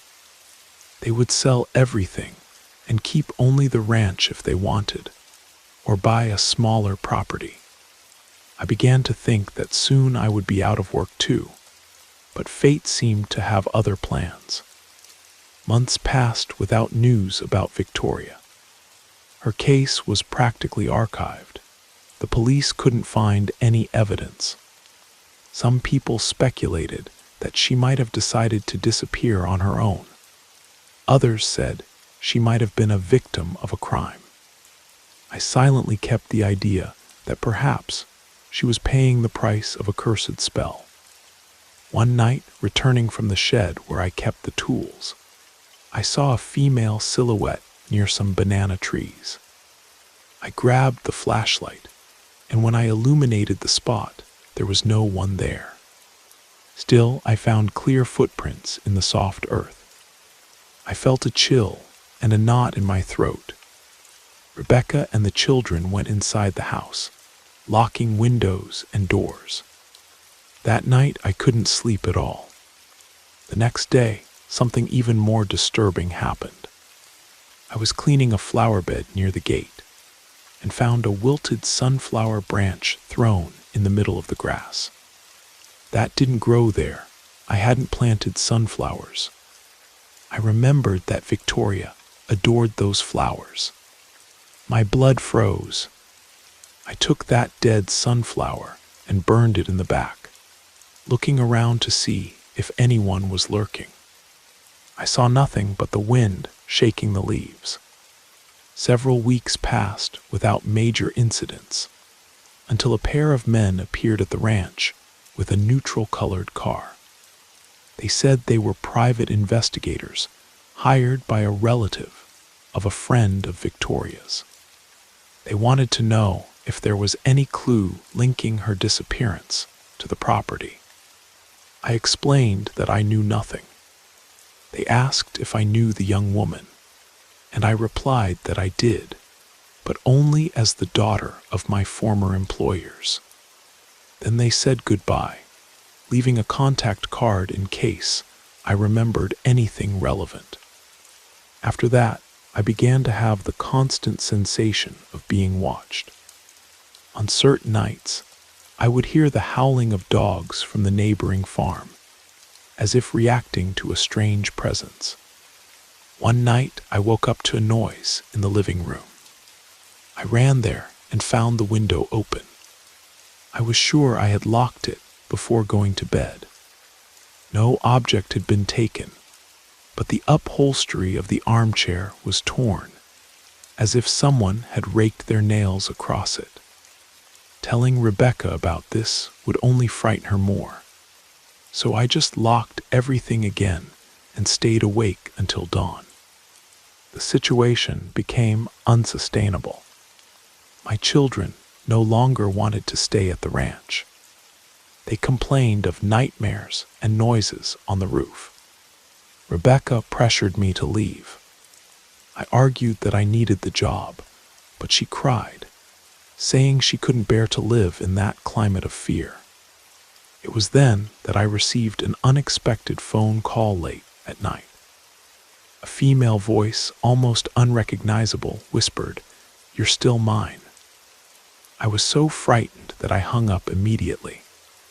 I tried to call back, but no number appeared on the display. I spent the rest of the night staring at my cell phone, sweating cold. Rebecca noticed my expression and asked what had happened. I made up some excuse, saying it was a prank call. She didn't believe me, but didn't insist. In the following days, I convinced myself that there were no more conditions for us to stay there. I decided to speak with Mr. Vincent as soon as he returned from his trip, as he was searching for clues about his daughter in another region. In the meantime, Rebecca packed her bags and left with the children to her sister's house. I stayed alone, waiting for an opportunity to settle accounts with my employer and perhaps start life anew elsewhere. The solitude made everything worse. The noises in the house seemed to multiply, shadows, footsteps across the yard, the sensation of a sweet perfume in the air that reminded me of Victoria. I no longer knew if it was my mind playing tricks or something beyond the real. One night, I woke up with a desperate impulse to go to the forest in the back. I grabbed the flashlight and the shovel, without even understanding what I was looking for. The darkness was almost total. I walked, stumbling over roots, clearing the path until I reached a point where I saw something shining at the foot of a twisted tree. There, I found a red ribbon tied to crossed branches, with wax residue stuck to them. It looked like some kind of rustic symbol. I tore it away furiously and threw it far away. Suddenly, an icy wind blew, almost knocking me down. I swear I heard a female voice whispering my name. I ran back to the house, my heart beating like crazy. It was as if I were in the middle of a waking nightmare. 2 days later, Mr. Vincent finally appeared at the ranch, more dejected than ever.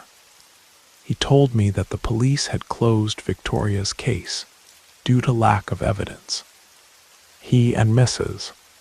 Catherine were devastated, but could no longer spend more money on detectives. He told me I could stay there as long as I wanted, but he had no immediate plans. He talked about selling the ranch. I thanked him and took a deep breath. He asked if I had noticed anything strange. I hesitated to tell him everything, but decided to talk only about some nocturnal noises. He nodded without reacting much, as if anesthetized by pain. As soon as he left, I decided to gather my things to go after Rebecca. But before leaving, I felt I needed to return to that spot in the forest. Something was calling me, a sensation that there was something buried or hidden there. I grabbed the flashlight and the shovel again.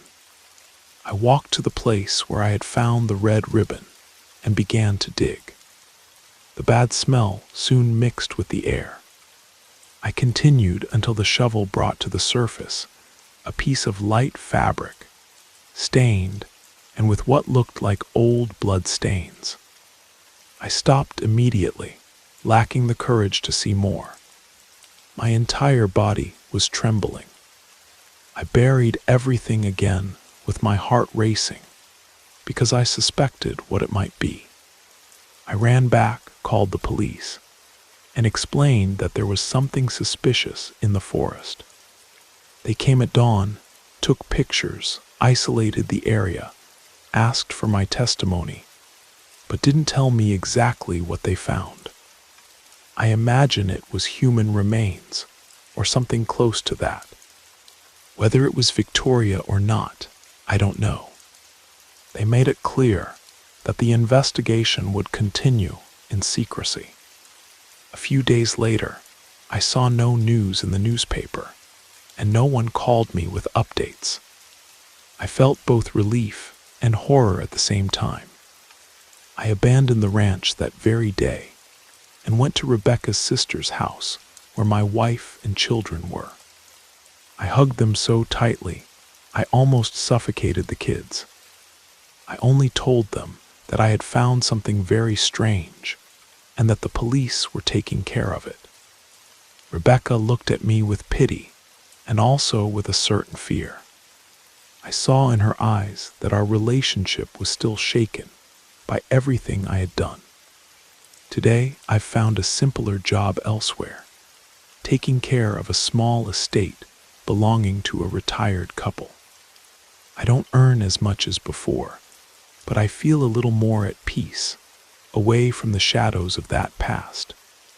Even so, every now and then, I wake up in the middle of the night, sweating cold. I dream that Victoria is calling me from some dark place, laughing, asking why I abandoned her. Sometimes, in my delirium, I smell the sweet scent of that reddish juice, and my stomach turns with fear and regret. It's strange to think that, in a moment of weakness, I almost threw away my entire family. Whether there was a real spell or not, I will never be able to state with certainty. But I know that my mind changed radically after that wax package I found in the garden. Sometimes I blame Victoria for my torment. Other times, I blame myself for having yielded. Whatever happened to her, whether she fell victim to cruel people, or whether fate itself took her down a path of no return, is something we may never know. Whenever I see a sunflower, I look away. That yellow image brings me memories of the garden, where I experienced intense and unhealthy moments. I fear I may never be able to completely free myself from the past, but I continue moving forward, valuing my wife and children, trying to rebuild the trust I shook. And if I can give any advice, it's this: no matter how beautiful the flowers in someone else's garden may be, never forget the roots you left at home. Some traps are not visible to the naked eye, but they can catch you in a way that not all the prayers in the world will be able to release.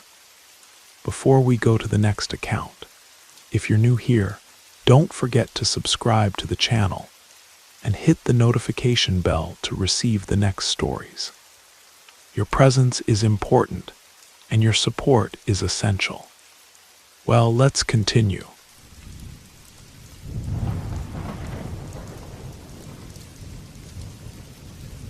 I grew up in a small town on the outskirts of Philadelphia, where all the houses seemed identical, low fences, single-story buildings, and where practically everyone knew each other by name. There was a special sleepy atmosphere. Few entertainments, no nightlife, and customs passed down from parents to children unchanged for decades. My father worked as an electrician for a local company. My mother was an accountant at a supermarket in a neighboring district, and I spent most of my time locked in my room with books. Since childhood, I was fascinated by exact sciences, mathematics, physics, astronomy. I could spend hours solving puzzles from old magazines or reading about quantum mechanics. It gave me a sense of purpose, perhaps because I yearned to stand out somehow. After finishing high school, I received a scholarship to a prestigious university on the East Coast, where I studied theoretical physics. It was a huge step in my life, moving to a student dormitory, daily rides in crowded subway trains, working part-time as a waiter to supplement my scholarship.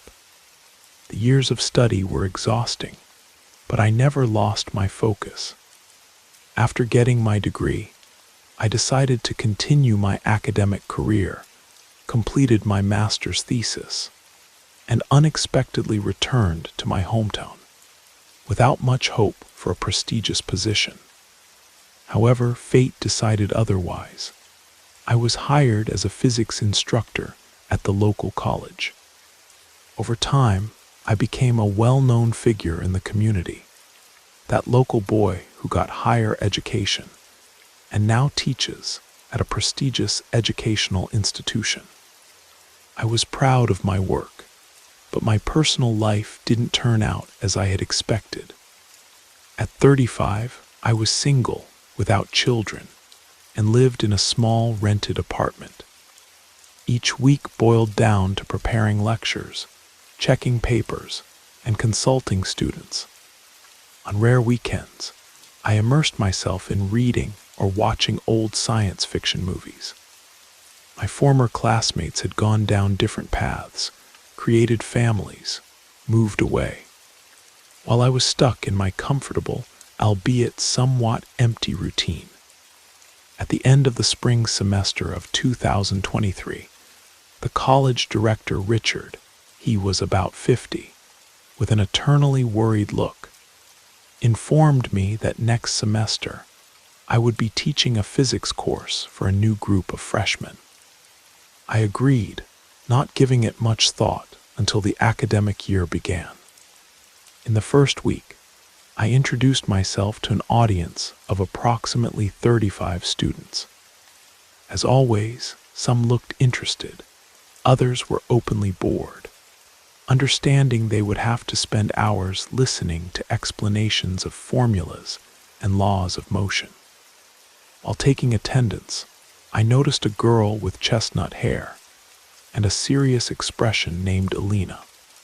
She always chose a seat in the first or second row, barely communicating with other students. During classes, she wrote down my every word, in a world where most students either whispered to each other or checked their phones. Her focus was particularly noticeable. During the first weeks, I observed how she absorbed information with a special gleam in her eyes, while others barely understood why they were studying physics at all. During discussions, Alina always raised her hand, asking about nuances that no one else noticed.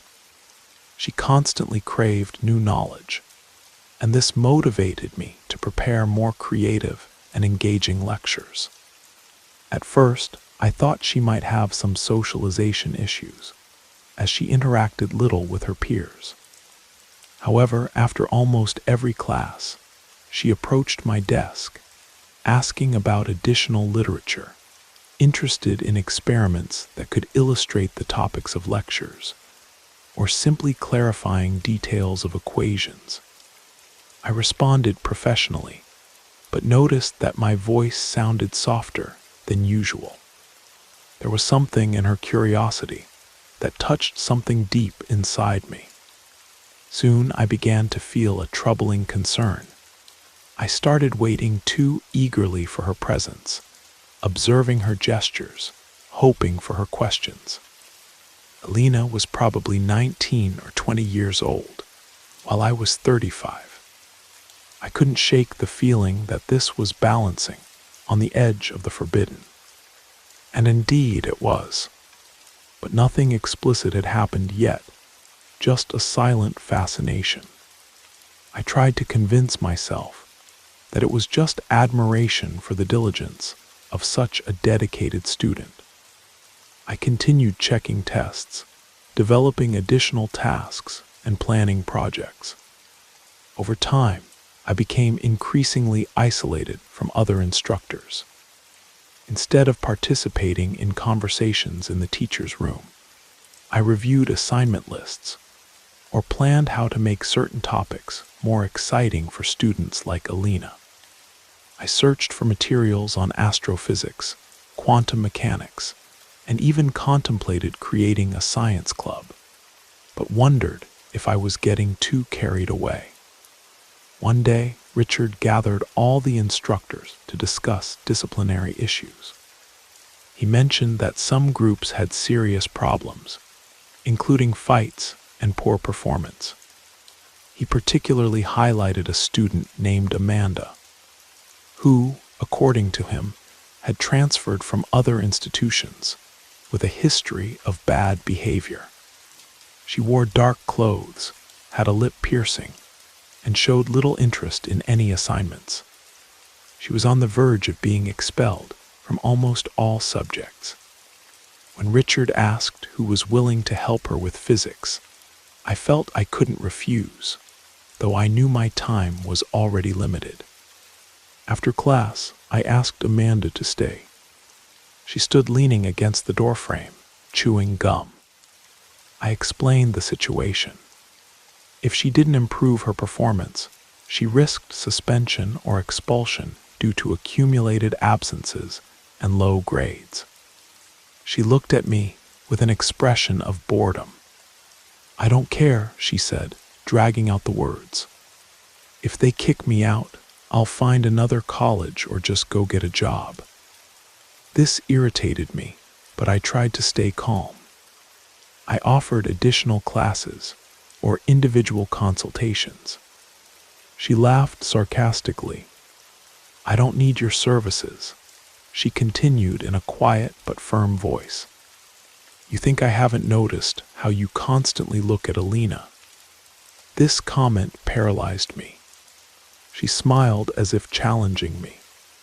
I was at a loss for words, trying to assure her that this was unacceptable. "Look," she continued, "I'm not the only one who notices this. My friends have discussed how you treat Alina differently, all gentle and nice. Want to bet how many people already suspect?" My face flushed. I felt fear chilling my back. If such rumors began to spread, my reputation and job would be at risk. Amanda came closer, crossed her arms, and looked straight at me. "I'm not judging you, it's just a fact. She's beautiful and smart. Anyone in your position would be confused. And if you really want to be with her, I can help. But in return, you know what I need to pass this course." My head was spinning. I was sweating. It sounded like some strange blackmail involving some kind of service. I asked what she was talking about. Amanda laughed ominously. "I do some love spell rituals. If you want Alina to throw herself into your arms, just accept my help. But then forget about failing me." I immediately rejected the idea, said it was madness, that I didn't believe in rituals, and asked her to leave the classroom. She left, shaking her head, as if she knew something I didn't. That day I returned home feeling nauseated. The thought that Amanda might spread gossip about me and Alina haunted me. Additionally, her mention of love spells touched some superstitious chord that I usually ignored. Could she really do something dangerous? Days passed, and I noticed that Alina had become more distant. She didn't stay after classes as before, and when I tried to quickly talk to her, she averted her gaze, seeming embarrassed. I began to convince myself that Amanda might have planted some poison in the corridors, perhaps hinting at my inappropriate interest. I feared losing that innocent closeness, even if it was just a teacher-student relationship. On Thursday, as I was putting my things away in my locker, Amanda appeared in the hallway. "So Professor thought about my offer." I tried to ignore her, but she blocked my path. "If you don't do anything, you'll lose Alina. You can be sure that sooner or later, she'll find a boyfriend her own age. And you know what else. If you keep ignoring me, I can't guarantee that other instructors or the administration won't find out about your fixation on her." I closed the locker door forcefully, swallowing hard. Amanda smiled, knowing her advantage. Perhaps due to weakness, emotional instability, or pure desperation, I found myself asking quietly, "What kind of ritual would you perform?" She smiled even wider. "Something simple. I'll need an item of your clothing, a few strands of your hair, and your photograph. I also demand that you give me a passing grade on the next test. Then just wait. Alina will become increasingly attached to you." I felt myself trembling inside. I couldn't believe I was agreeing to this nonsense, but fear and obsession spoke louder. Amanda arranged to meet me on Friday. I spent a sleepless night thinking about how wrong it all was. I felt nauseated, but in the morning I gathered my courage and gave her a shirt I had already worn, a few strands of hair, and an old photograph from my wallet. She put everything in a bag and asked me not to tell anyone. "In a few days, you'll see the result," she whispered. I taught class with a heavy heart. That same day, I gave a test to the group, and of course, Amanda's paper was half empty.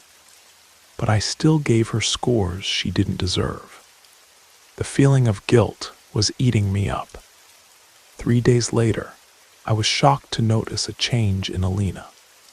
She shyly approached after class, saying she needed help with studying, but the library was always full. She asked if there was another quiet place. I said we could use one of the empty classrooms, but she suggested her own house, since she lived only with her grandmother, who was absent most of the day. My heart raced, but I tried to maintain composure. That afternoon, we went to Alina's house. It was a simple but neat building. We sat at a small table in the living room, spread out books and notebooks. While I was explaining dynamics formulas, I noticed she was looking at me differently. What was once pure academic respect now seemed enveloped in personal curiosity. After almost 2 hours, she confessed, "I don't know what's happening to me. I feel something special when I talk to you, but I don't want this to be misinterpreted." I swallowed hard and said that I also greatly admired her dedication, but that we should be cautious. But suddenly she took a step forward, hesitated, and shyly kissed me. Reason screamed for me to back away, but I couldn't. I returned the kiss, feeling an adrenaline rush I hadn't experienced in years. After a few moments, I tried to say it wasn't right.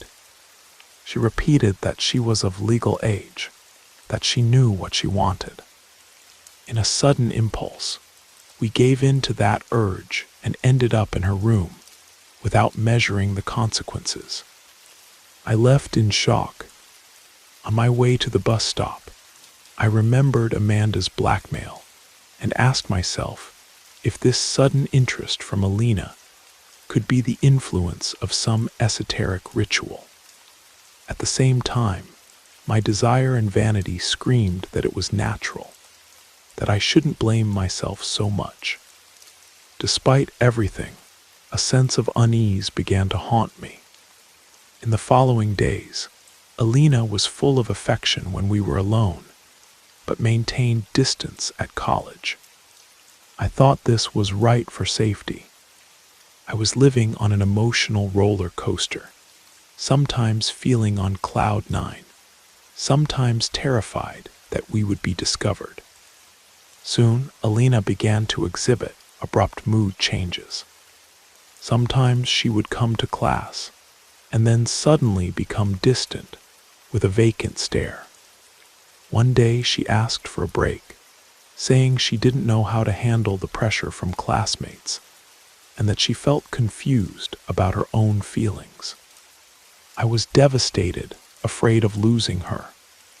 I went to confront Amanda, as I had agreed to all her demands, but I was still losing Alina. Amanda smirked. "Spells are temporary. They need to be reinforced from time to time. If you want to continue receiving Alina's attention, you'll have to make my life a little easier. Now I need money. Ritual items are expensive." At that moment, I realized it was pure blackmail. But I was so obsessed that I feared Alina would leave me for good. I collected everything I had, sold my old laptop, and even borrowed from my colleague Michael, saying I needed to pay medical bills. I handed the money to Amanda, and she promised to strengthen the spell. A few days later, Alina returned, full of tenderness, saying she had resolved all her doubts and that she had missed me. We started meeting again, even going to motels outside the district, trying to avoid curious glances. I convinced myself that now everything would be fine. An illusion. A little more than a month passed, and the situation repeated. Sudden withdrawal, tears, complaints of feeling unwell. And of course, Amanda demanded more. This time I insisted that she stop, that I wouldn't give her false grades again. Amanda then threw darker threats. "You'll regret it if you continue to refuse me. I can very well tell the administration about you too. And I can also use another type of magic that doesn't need reinforcement to cause damage." I wanted to ignore her, but the expression in her eyes was full of deep hatred. Nevertheless, I remained firm and said I wouldn't give her more money or make anything easier. Amanda gave me one last cruel look. "Then prepare yourself. Now you will suffer." I barely slept that night. 2 days later, Alina didn't show up for class, and she didn't come the next day either. I tried calling, but her phone was turned off. I knocked on her house door, no answer. Finally, I received a message from Alina's cousin, Sophia, informing me that Alina was hospitalized with a high fever, vomiting, without a clear diagnosis. I rushed to the hospital and found Alina pale, consumed by something the doctors didn't understand. The family looked at me without sympathy, as they knew little about me. Within a few days, her condition sharply deteriorated. When I called to get news, I was told she had died. I was in shock. The ground was slipping beneath my feet. I spent the night in tears, my thoughts oscillating between anger and guilt. And I asked myself if Amanda could have some connection to this. Waking up the next day, I decided to confront Amanda. I waited for her in a sparsely populated corridor of the college. She appeared with the same defiant posture. When I spoke about Alina, she laughed nervously. "I didn't kill her, Professor. But when we meddle with certain forces, we don't always have control. You open the door, don't forget that." My head seemed to boil. I lunged at her, grabbing her by the shoulders and shouting. She tried to break free, calling for help. I grabbed her wrist, but before I could do anything more, Director Richard and my colleague Michael appeared and pulled me back. Amanda recovered, grimacing and crying. Richard looked at me as if I were a monster. "What's happening here? This is unacceptable," he shouted. I couldn't explain. I was taken to the director's office, where I received immediate notice of termination. This finally buried my reputation. A teacher attacking a student in front of witnesses. Within a few days, there was no place for me in any educational institution. Students and staff discussed what had happened, some alluding to my possible romance with Alina. The mere suspicion was enough for no one to risk hiring me. I was left without income, in debt, and eventually ended up in a small room in a cheap boarding house in a remote area. I got a job as a cashier in a small grocery store, serving customers and restocking shelves. My life turned into a pit of melancholy. Memories of Alina haunted me every night. I saw her in dreams, or sometimes seemed to smell her perfume in unexpected places. At the same time, I couldn't forget the dark expression on Amanda's face, and the suspicion that something deeper was at play. One day, an elderly woman familiar with Amanda's family came to the store, but I didn't exchange more than 2 words with her, not wanting to be recognized. From a former colleague, I learned that Amanda had been hospitalized with severe abdominal pains. She had apparently undergone surgeries and complications that no one quite understood. Some said it was punishment or retribution for meddling in dark matters. I didn't wish her harm, but I also couldn't feel sorry for her. My remorse was stronger than everything. Many nights I woke up hearing strange sounds, like footsteps in the boarding house corridor. Sometimes I opened the door, convinced I would see Amanda's shadow, but found only emptiness. I began to develop a kind of paranoia. Every noise, every shadow on the street seemed connected to the magic that was haunting me. My hands would sweat cold, my nerves were on edge. 2 months later, now living in that boarding house, I felt the need for help from someone who understood rituals of cleansing or spiritual healing. An acquaintance named Martha, who lived in the same corridor, recommended a man named James, who performed fumigations and prayers for those who needed release from obsessive entities. I went to his house on a Saturday. He received me in his yard, where bunches of herbs hung. We sat on wooden benches, and I told part of my nightmares without confessing the whole story. James listened silently, asked for my full name, and stood up. "I'll prepare a fumigation with some herbs. You'll sit with your eyes closed," he said. The feeling of rising smoke and the whisper of prayer brought me temporary relief. He noted that there was some energy attached to me and advised me to read prayers before sleep, as well as light a white candle for 7 consecutive days.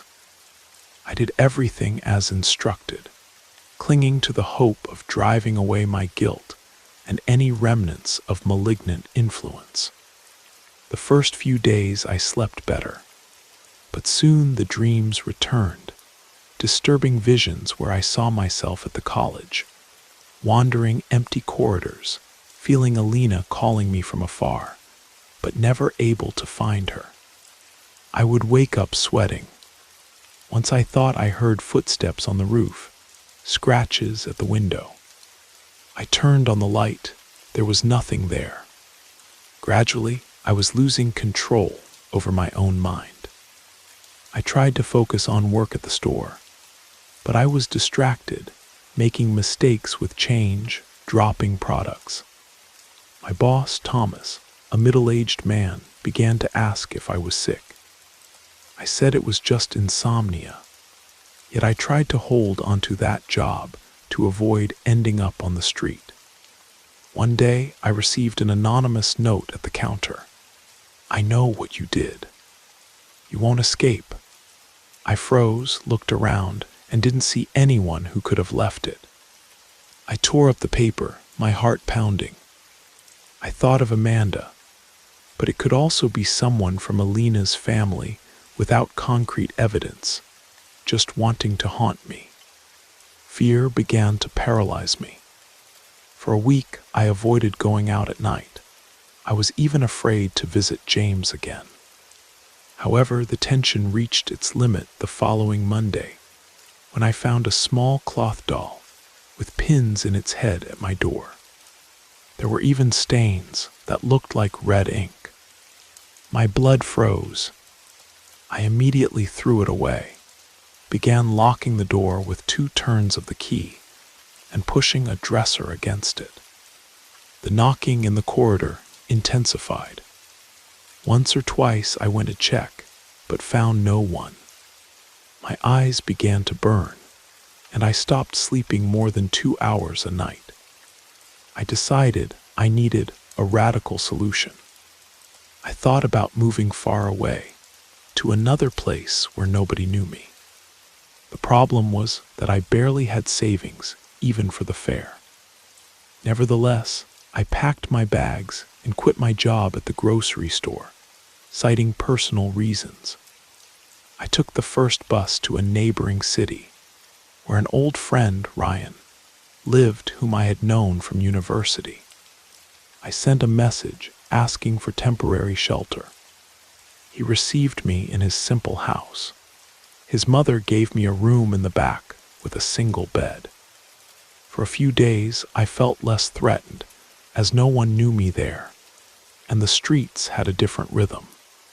But the tranquility didn't last long. On a light, rainy afternoon, I went to the local convenience store and noticed someone following me from a distance.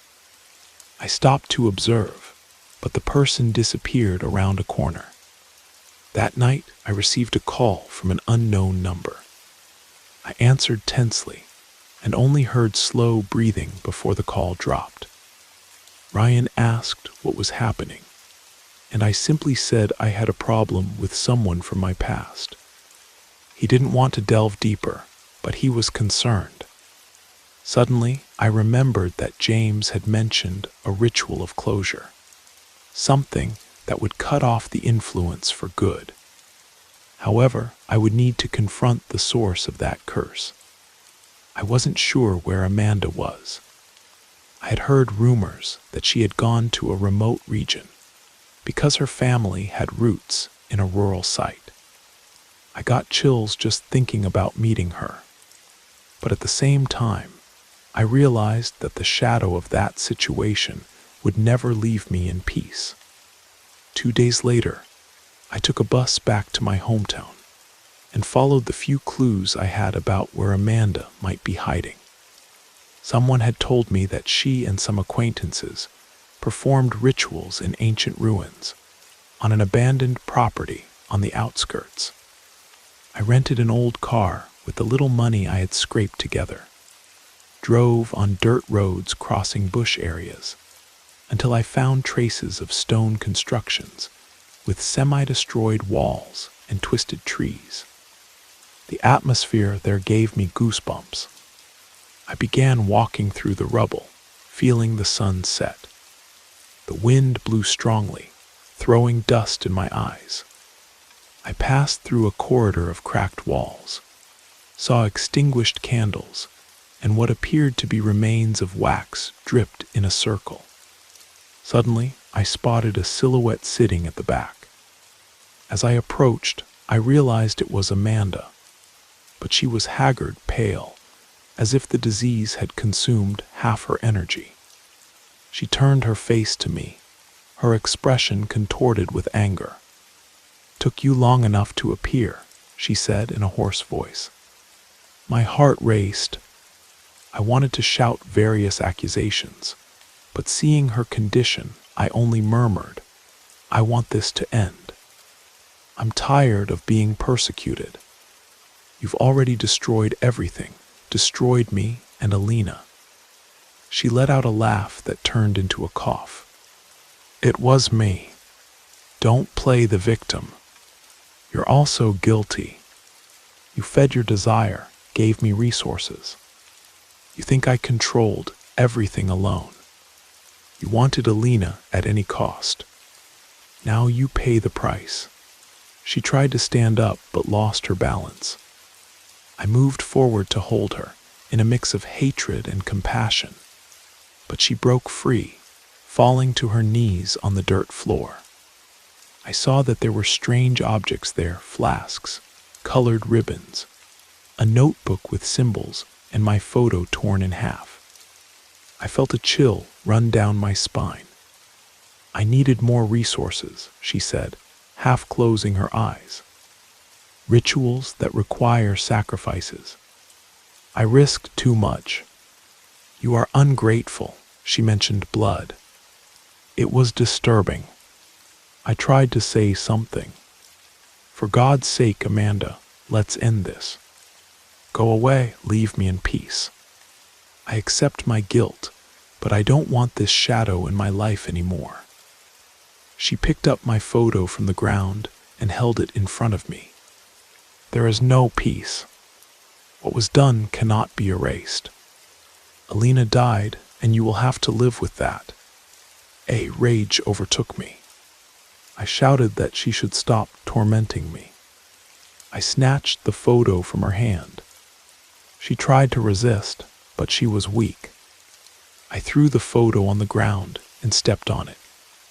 I felt a tightness in my chest, as if something invisible had been broken, and a ringing in my ears. Amanda staggered, hitting her head against the wall. For a second I thought she had fainted. Then I saw she was breathing, but with great difficulty. I looked at the scene, frightened, not knowing what to do. She seemed without strength, but her face still expressed anger. She whispered something unintelligible. At that moment, a gust of wind blew through the ruin, knocking over flasks and scattering papers. It wasn't anything overly supernatural. It could simply be the weather changing. But my heart filled with terror. I took out my phone to call for help. A part of me didn't want to abandon Amanda, despite all she had done.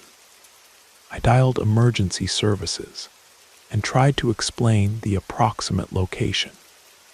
Meanwhile, Amanda was semi-conscious, leaning against the wall. I stayed there waiting. After about 40 minutes, a basic ambulance appeared along with a police car. The team asked questions. I told them I found her ill without mentioning rituals or magic. She was taken away, and the police noted down my name and contact. Their expression was suspicious, but there wasn't much to do. I went back to the car and headed back, not knowing if she would survive. I just wanted it all to end.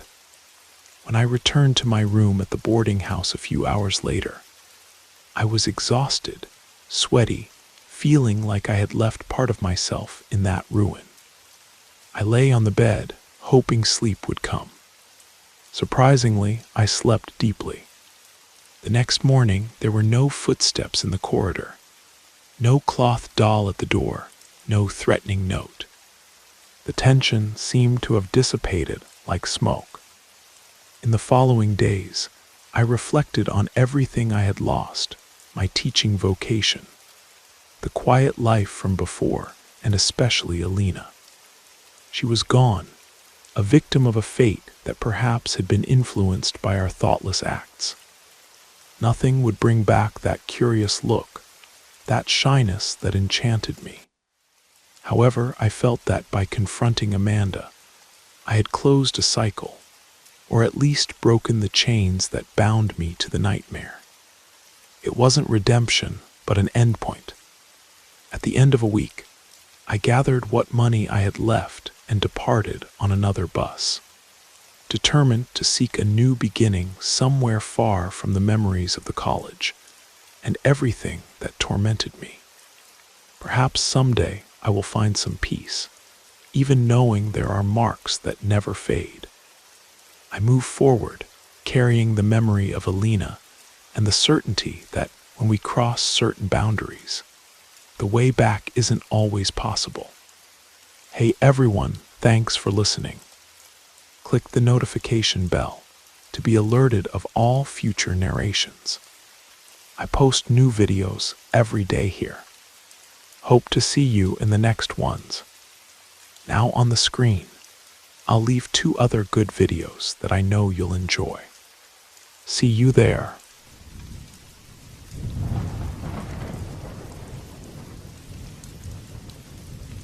I should warn you from the start that what I'm about to share isn't easy to tell, not just because it exposes a dark part of myself, but because of the tragic events that forever changed my life. About 15 years ago, I was just a simple guy living in a small coastal town in Maine. Rockport wasn't exactly on most maps, but everyone there knew each other by name or nickname.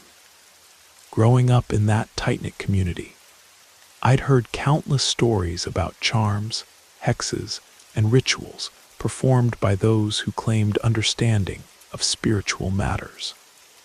though I found it all rather strange. I carried an innocent curiosity that would eventually lead me down a dangerous path.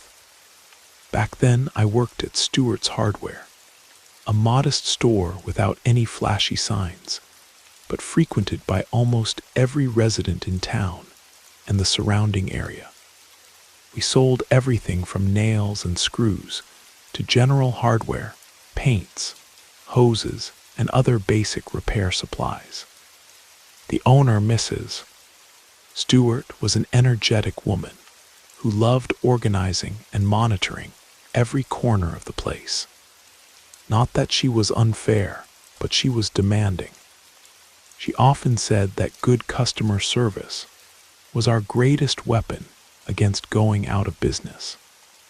My job involved working the counter, guiding customers who weren't exactly sure what they needed, and occasionally going out for repairs or small installations in nearby homes.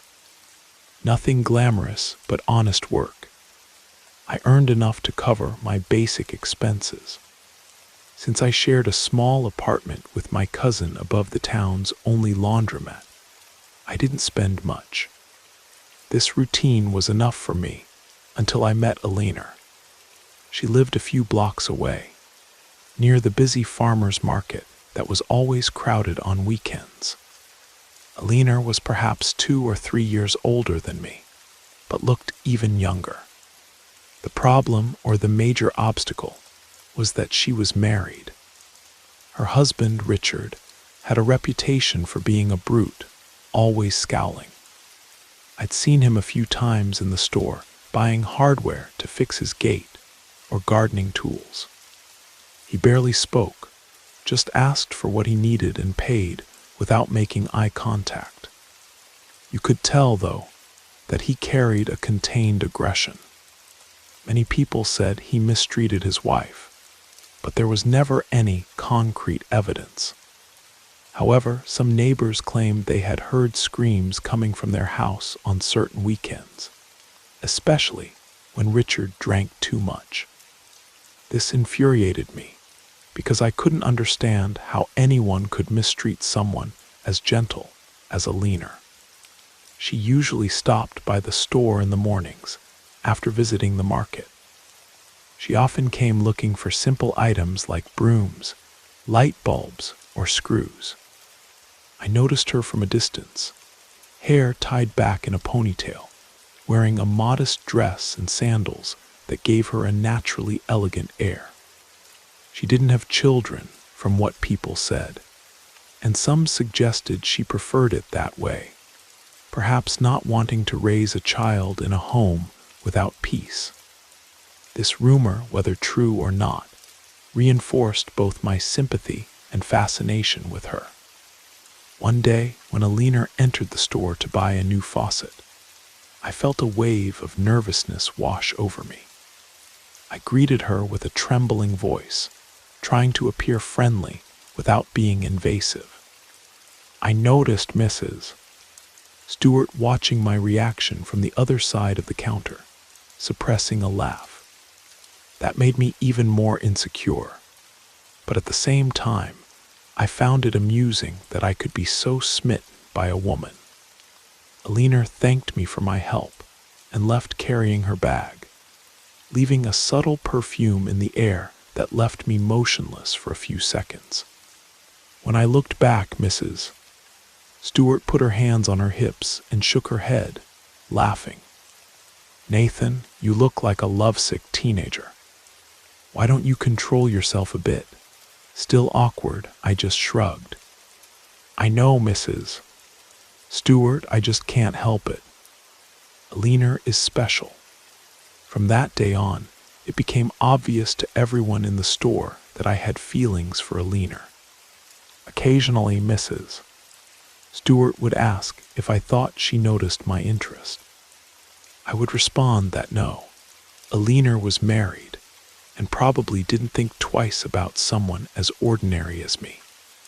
She called me foolish, but also warned me about the danger if Richard were to discover any advances. 6 months after I started working at the store, I began doing more plumbing and small repair jobs around the neighborhood. One afternoon, Alina appeared asking for help to fix a sink that was constantly leaking in her kitchen. Richard wasn't home. She explained that despite him saying he would fix the problem, nothing had happened for weeks. She asked if I could come right away if possible. I was just closing up shop, but seeing her pleading look, I accepted immediately. I grabbed my tools and, following her directions, walked alongside her through the streets of the town. Alina's house was on a small street where almost all the homes were connected and of old construction. Fortunately, the plumbing in question wasn't too deteriorated. It just needed a part replaced. While I worked on the pipes under the sink, she prepared some coffee. I noticed that with each of my movements, she observed me as if wanting to ensure I didn't cause any damage. It wasn't distrust. It seemed like shyness mixed with curiosity. When I finished, she thanked me very sweetly, saying, "You solved this problem I've had for so long." "Thank you, Nathan." "I don't know how to thank you. No problem. If you need anything else, just let me know." I was ready to leave, but she insisted I have a cup of coffee before going back. I accepted, sitting at her kitchen table. It was a brief conversation, without any grand declarations. We talked about the town, about the market activity, about small gossip from the nearby streets. At one point, she confided, "Sometimes I feel so alone. I don't even know if I should have children someday." I spoke without thinking twice. "I'm sorry if this is invasive, but if you feel you're not happy with Richard, maybe it would be better." I didn't dare complete the sentence, but she understood. That seemed to trouble her. She fell silent, staring at her coffee cup. Then she murmured something I could barely hear. "I don't have a choice." I left with a strange feeling. On one hand, I was happy to have shared a more intimate moment with Alina. On the other, I understood there was a gigantic barrier between us. A barrier named Richard, a man I could hardly face if the situation demanded it. I felt powerless. Still, in the days that followed, I couldn't stop thinking about that coffee and her melancholic expression. Arriving at the store, I told Mrs. Stewart superficially that I had fixed Alina's sink. She raised an eyebrow. "And her husband wasn't there?" "No, I think he was working." "Then be careful. He might not like it when he finds out another man entered his house without his permission." She was right. I should have been cautious. Yet, out of pure impulse, I treasured that small moment in the kitchen, with Alina as if it were a precious memory. Over time, Mrs. Stewart noticed I was becoming increasingly obsessed. I talked about Alina, made assumptions about what went on in her house, discussed solutions that could free her from Richard. Until one day, Mrs. Stewart herself, rather irritated with my constant talk, threw a phrase at me that would change everything. "You know, boy, even if you commissioned a spell, Alina wouldn't be interested in you. She's way out of your league." I went silent, but the idea of resorting to something supernatural kept hammering in my head. I, who until then had only heard stories of people using charms to find marriage or undo jealousy, wondered, what if I actually tried such a thing? The absurdity attracted me and frightened me at the same time. I didn't mention this to Mrs. Stewart, but I kept that thought, nurturing it in secret. Then one sleepless night, I remembered Miss Abigail, an elderly woman who lived in a simple house at the end of a street near an old bakery. People said she had mysterious powers, made bindings, and resolved matters of the heart. Almost everyone in town had heard of her, but few admitted to having sought her services. Her practices were shrouded in secrecy and gossip. I remembered a red-headed guy who had suddenly abandoned his fiancée, and many attributed this breakup to a spell that made him fall in love with another woman. Stories like that flew from mouth to mouth, without concrete proof, but fed the local imagination. During the day, I tried to focus on work, but that idea gnawed at me. I liked Eleanor. Perhaps love was too soon, but I wanted her close to me. At the same time, I knew the risk. Still, curiosity won. The next afternoon, I asked Mrs. Stewart for permission to leave early. I said I needed to resolve a personal matter, and she didn't question me. I walked to the street where Miss Abigail lived. The sun was still burning strong, but I was sweating more from nervousness than from the heat.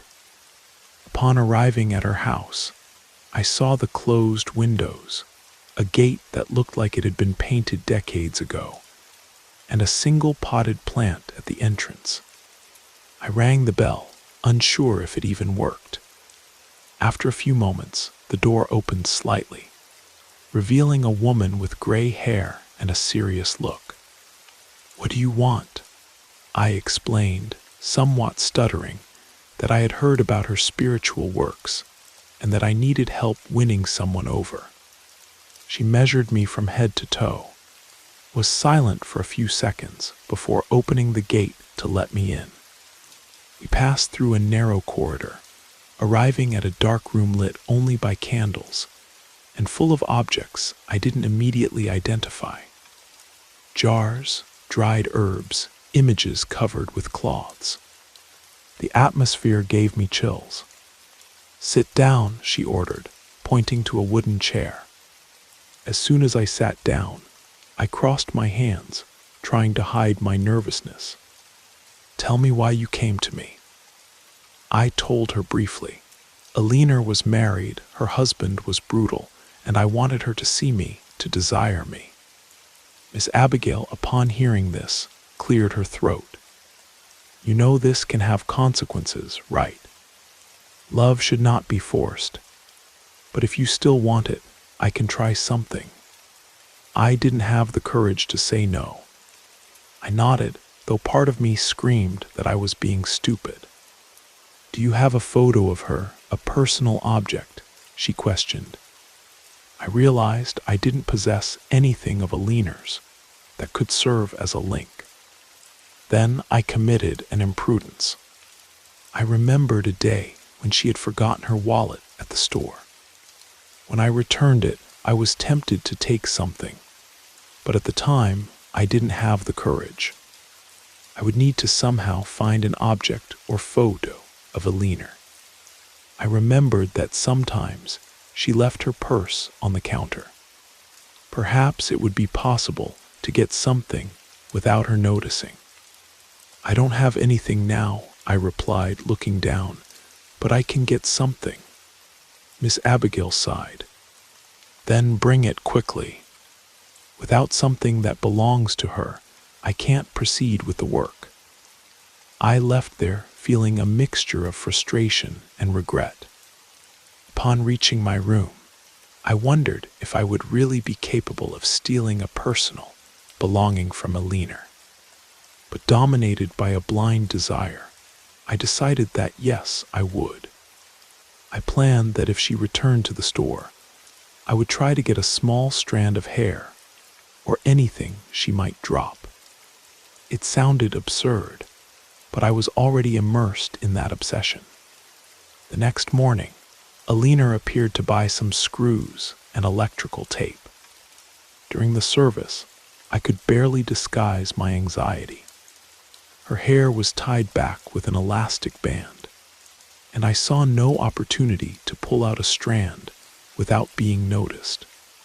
She paid the bill, put everything in her purse, and left.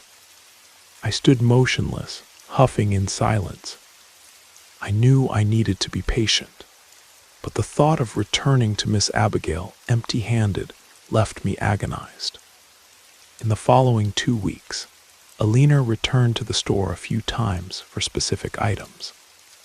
On one of these occasions, she brought a small notebook to jot down some measurements for plumbing she intended to check. While telling me about the parts she needed, she placed the notebook on the counter. I don't know what came over me, but I asked permission to check the notes. She handed it to me without suspicion. I opened it and pretended to examine the budget numbers. I noticed that between the pages were 2 or 3 small photographs attached with adhesive tape. One of them was of Alina alone, sitting by a window. My heart raced. Taking advantage of a quick movement, I detached the main photo and slid it into my wallet. I returned the notebook quickly, hoping she wouldn't notice. She took it back, thanked me, and went on her way. I felt a pang of guilt, but at the same time a euphoria. I had what I needed for Miss Abigail's binding. The next day, I hurried to leave the store early. I didn't want to comment on anything to Mrs. Stewart. I took the photograph, a modest-sized portrait where Alina appeared smiling slightly, and went to Miss Abigail's house. I rang the bell, and this time she opened with less delay. "Did you get what I asked for?" "Yes," I replied, showing the photo. She took the portrait, analyzed it in silence, and then signaled for me to enter. We repeated the ritual from before. I sat in the same chair in a corner of the room. The dim light from the candles flickered, casting strange shadows on the walls. "Now I need something from you as well," she said. "Preferably something intimate." I was confused, but she handed me a small, empty vial and indicated the bathroom in the hallway. "Fill it with your urine. It's part of the process." I felt embarrassed, but remembering how much I wanted Alina, I obeyed. I returned with the vial almost full. Miss Abigail put on gloves, opened the vial without hesitating, immersed the photo in it, and then threw in a handful of herbs. The smell was strong, like cloves and cinnamon mixed with something bitter. She also wrote my name and Alina's on a piece of paper that seemed slightly bloody. "Sign here," she ordered, "and put your fingerprint." I did everything, sweating cold.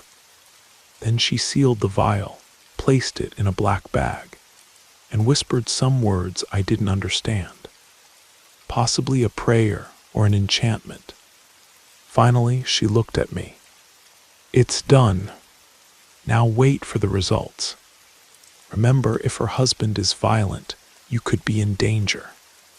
I agreed, though I felt a chill run through my body. I paid the amount she charged, without even checking the change. I left that house with my heart pounding, certain that I had crossed a dangerous line. In the days that followed, I tried to observe if Alina showed any signs of interest or different behavior. At first, nothing seemed to have changed. She passed by the store hurriedly, always discreet, greeting me only out of politeness. Frustration dominated me, and I began to think that Miss Abigail was a charlatan. But then something unusual occurred. One morning, just as we were about to open the store, Alina appeared holding 2 bags of groceries that tore right at the entrance. The purchases scattered across the floor: vegetables, fruits, packages. I ran to help her, collecting everything while she tried to compose herself. Mrs. Stewart, who was watching from inside, brought extra bags to replace them. At the end, Alina, still embarrassed, thanked me. Sorry about this mess. Don't worry. I'm always here to help whenever you need, I said, trying to appear natural. She hesitated a bit, and then, after looking around, asked, "Could you help me carry all this to my house? They're heavy things." Even knowing I was at the beginning of my shift, I saw the opportunity to be alone with her. I turned to Mrs. Stewart, who, sensing my eagerness, just nodded, giving me permission. So we left together, walking through the almost empty streets of that morning. On the way, I noticed that Alina was more relaxed, talking without so much fear. She said she was tired of the routine, that Richard left early and returned late, often intoxicated. She said they rarely had moments of dialogue at home, and that lately he had been more aggressive. I listened attentively and concerned, without the courage to say what I really thought. Upon arrival, she asked me to leave the bags in the kitchen. I went in, looking sideways at the living room and rooms, looking for any sign of Richard. Everything was silent. When I finished putting the groceries on the counter, she turned to me. "Thank you so much, Nathan. I don't have anyone to count on. You know you can count on me, Alina." Our gazes met. For a moment, I considered telling her how much I admired her and wanted to see her free, but I restrained myself. I didn't want to scare her, so I said goodbye, hoping this would be the beginning of a closer relationship. I left there with a light heart. I returned to the store trying to disguise my smile, but Mrs. Stewart noticed. She shook her head. "Be careful. One thing is to like her, another is to challenge him." I agreed, but my desire was stronger than my prudence. I had the feeling that the spell was working somehow. A few days later, however, came Richard's response. He appeared at the store with eyes inflamed with rage, stooped to cross the door, and before I could react, came in my direction. "What's this story about hanging around my wife, thinking I'm a fool?" I went pale. I tried to argue, saying I had only helped her with the groceries, but he didn't let me finish. "If I find you at the door of my house again, I'll break your face. Understand?" His voice reverberated off the walls. Mrs. Stewart, who was behind the counter, threatened to call the police. Richard punched the counter, mumbled something, and left, slamming the door. I felt my heart racing, my leg trembling. But inside, something told me I wouldn't give up on Alina. His violence disgusted me, and at the same time left me furious. The next morning, Alina arrived, embarrassed, bringing a container with homemade cake and fresh coffee. I wanted to apologize for what happened. "Richard had no right to come here and threaten you." I accepted the coffee and tried to minimize the situation. "He didn't hurt me. You don't need to worry." But she lowered her gaze, visibly embarrassed. There I took courage and opened my heart, even if in a contained way. "Alina, you're an amazing woman. It pains me to see you with someone who treats you badly. If one day you want to get out of this situation, count on me."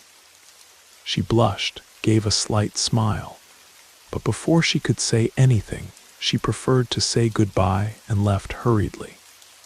What I felt after that small exchange of words was an intense mixture of euphoria and fear. As time passed, I noticed changes in Alina. Sometimes she would give me shy glances. On other occasions, she would send a note asking for help to fix something at home. Out of fear of Richard, we would schedule times when he wasn't there, small meetings that became frequent, and in each one we drew closer. The moment came when we no longer disguised what we felt. It was as if an electric current passed between us when we were alone. The first time we became truly intimate happened on a late morning, after I fixed a leak in the backyard. She looked at me in a way that dispensed with any interpretation, and I, overcome by desire, kissed her. It was something quick, almost desperate but intense. Then we stood without saying anything, just exchanging complicit glances. At that moment, guilt and pleasure mixed within me. I didn't know how much of what was happening there was the result of a spell or a legitimate feeling. But if there was any spell in action, I wasn't going to fight against it. In the following weeks, we began to meet regularly. Any pretext served. One day I would go to fix an outlet, the next to check a problem with the lock, or help change a light bulb. Almost always, we ended up kissing, exchanging caresses. We tried to be discreet, but the adrenaline of hiding it was great. Alina told me that Richard sometimes came home so drunk that he collapsed on the couch without even noticing her presence. She had come to see me as a refuge, someone who listened to her and made her feel alive. Meanwhile, I lived on an emotional roller coaster. At times, I felt like the happiest man in town for having won Alina's attention. At other times, I was terrified remembering Richard's fury. Mrs. Stewart, noticing my anxiety, called me to the side one day. "Nathan, I know you're involved, but this can end badly." "I know, but I can't stop." She sighed and said nothing more. Time went by, and Alina confessed that she barely slept with Richard, that the marriage had been destroyed for years, but that she was afraid to make the decision to separate, fearing his reaction and what the people in town would say. I, naive, dreamed of the idea of taking her away from there, perhaps renting a small room in another part of the city, or starting over somewhere distant. These thoughts made my heart beat faster, and on certain dawns, I wondered if all that was really happening thanks to Miss Abigail's ritual, or if Alina had always had a silent attraction to me, just repressed. When I already thought things were settling down, Alina sent me a note to the store, asking me to urgently come to her house. Richard had traveled to resolve family matters and would only return at the end of the day. The possibility of spending hours together without being discovered left me in ecstasy. I waited until mid-morning, arranged an excuse for Mrs. Stewart, and left. Upon arrival, Alina greeted me with an illuminated smile. She wore a dress that made her even more beautiful. We didn't exchange many words. We went straight to the bedroom, which had walls already somewhat worn by humidity, but at that moment seemed like the coziest place in the world. We lay together, embraced, gave vent to all the accumulated desire. We talked about fleeing from there, living without fear or shame. It seemed like a dream, a moment of relief and tenderness that I had never experienced before. However, fate would not allow that day to end well. I didn't even realize the time.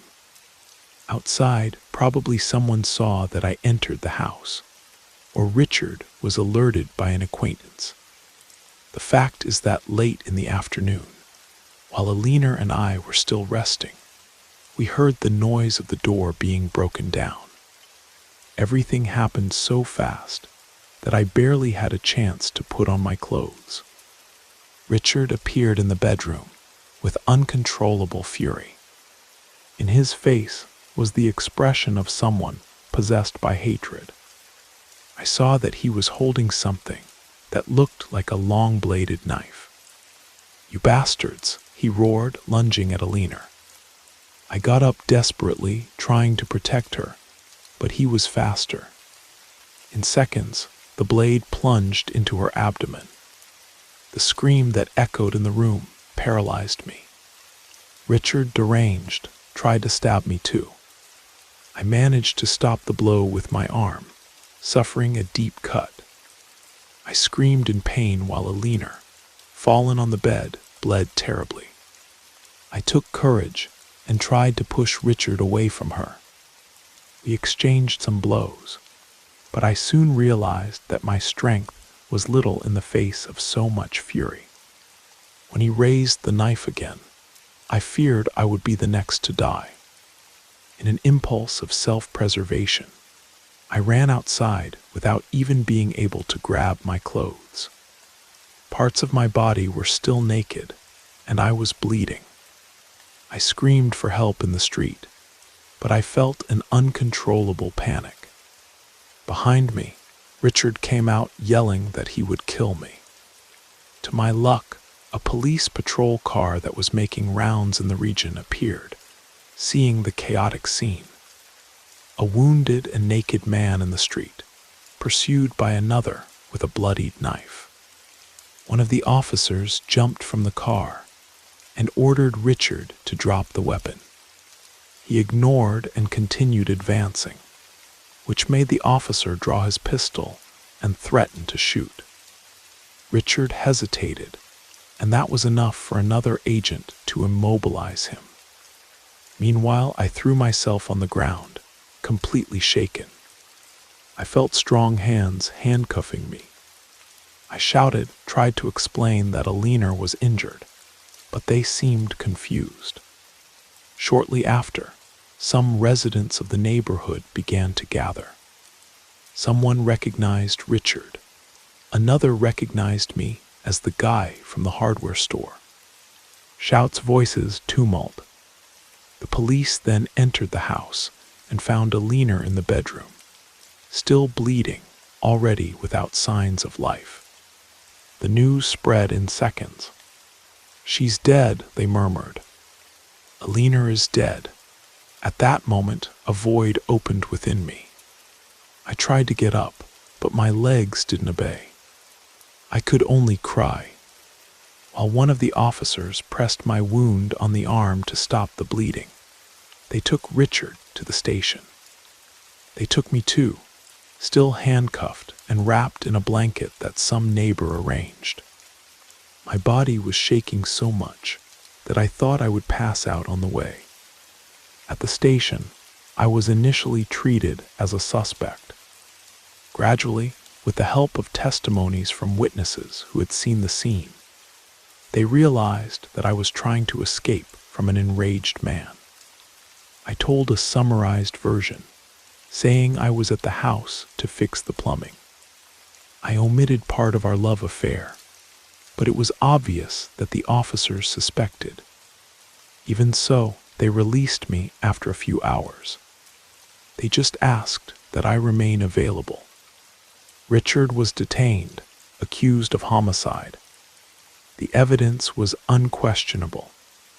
I returned to my small room, feeling that nothing made sense anymore.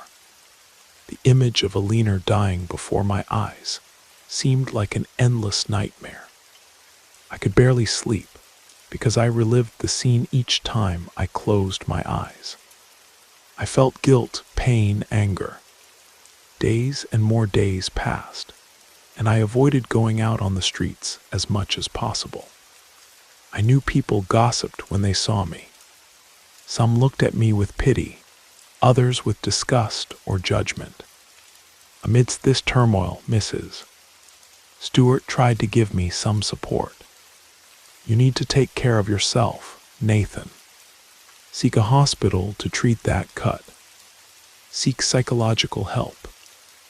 "I don't have money for that, and even if I did, I don't know if it would help," I replied, overcome by discouragement.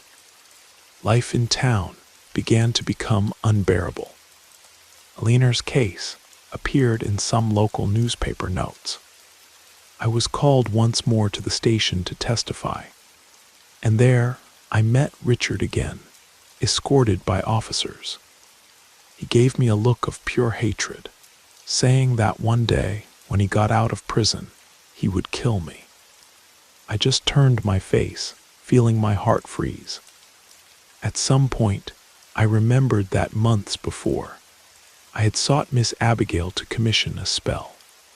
Could that have had any participation in the tragedy? The possibility tormented me. I took courage and went to her house, knocking on the door with insistence. She answered, recognized me, and let out a heavy sigh. I heard what happened. I'm sorry, but I remember warning you about the risks. I entered and sat in the usual chair, trembling. I told her that Alina was dead, a victim of her husband. She listened in silence, without showing surprise. Witchcraft messes with energies, but doesn't have the power to change what each one carries inside. She finally commented. Richard's hatred didn't come from any spell.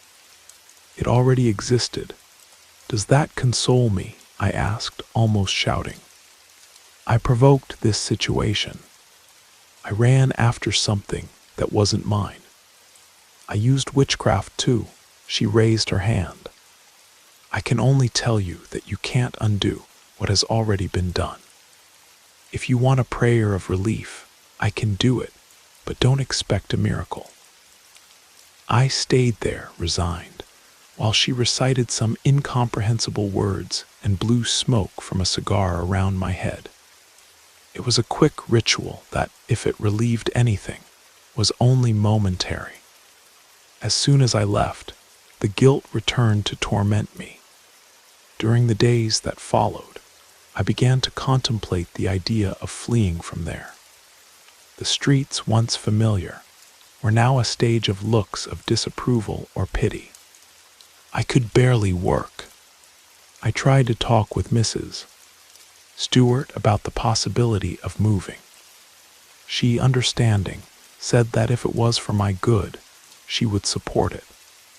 After all, I had no family in that region, only my cousin, but he had lived inland for a long time. I calculated my savings. It wasn't much, but perhaps it would be enough to buy a bus ticket far away and sustain me for a few weeks until I found a new job. I gathered my belongings in an old suitcase. Before leaving, I went through my wallet and found, crumpled, the photo of Alina that I had stolen from her notebook. For a moment, I thought about tearing it up, but I kept it again. Somehow, that photo was the only concrete memory I had of the woman I loved for such a short time. On the day I left town, before taking the bus, I passed by the cemetery where they said Alina had been buried. It was a simple place with few trees and some cement tombs already worn. I didn't know exactly which was her grave. I risked a few turns until I found a name that resembled hers painted on an improvised plaque. I left a bouquet of modest flowers and knelt, asking for forgiveness in silence. I cried softly with a tight chest. That was my farewell. I embarked late in the afternoon without looking back, with the feeling that my life was in a labyrinth with no way out. I arrived at a distant place where no one knew my past. My cousin arranged me a job in a workshop, and I began to have different routines, trying to forget every detail of that tragedy. Sometimes I managed to distract myself, but on certain nights, I dreamed of Alina and woke up with a still heavy conscience. Some time later, I learned from an acquaintance that Richard had been convicted and would spend many years in prison. However, this didn't bring any peace to me. The wound remained open, and each time I saw a woman with her hair tied back or a shopping bag, I remembered Alina's smile. I was also haunted by the feeling that if I hadn't messed with witchcraft, perhaps the story would be different. Perhaps the passion between us wouldn't have occurred so quickly and intensely, and Alina would still be alive. These are late suppositions, but they corrode from within. Today, many years having passed, I decided to write this account to warn those who believe that love can be forced, or that witchcraft doesn't carry consequences. My experience proves that thoughtless acts can bring irreversible tragedies. The binding didn't give me the happiness I sought. On the contrary, I lost the woman I loved and carried an enormous guilt. Alina, unfortunately, paid with her life, and Richard, who had always been a violent man, found only a pretext to commit a barbaric crime. I continue to live, but I don't know if I can say I live in peace. I carry a weight in my soul that I don't know if it will ever dissipate. This is my testimony, so that never again will someone dare to play with the forces of the unknown, thinking they can control everything and everyone. If just one person listens to this story and avoids falling into the same mistake, perhaps I will find some consolation, because certain wounds we carry forever.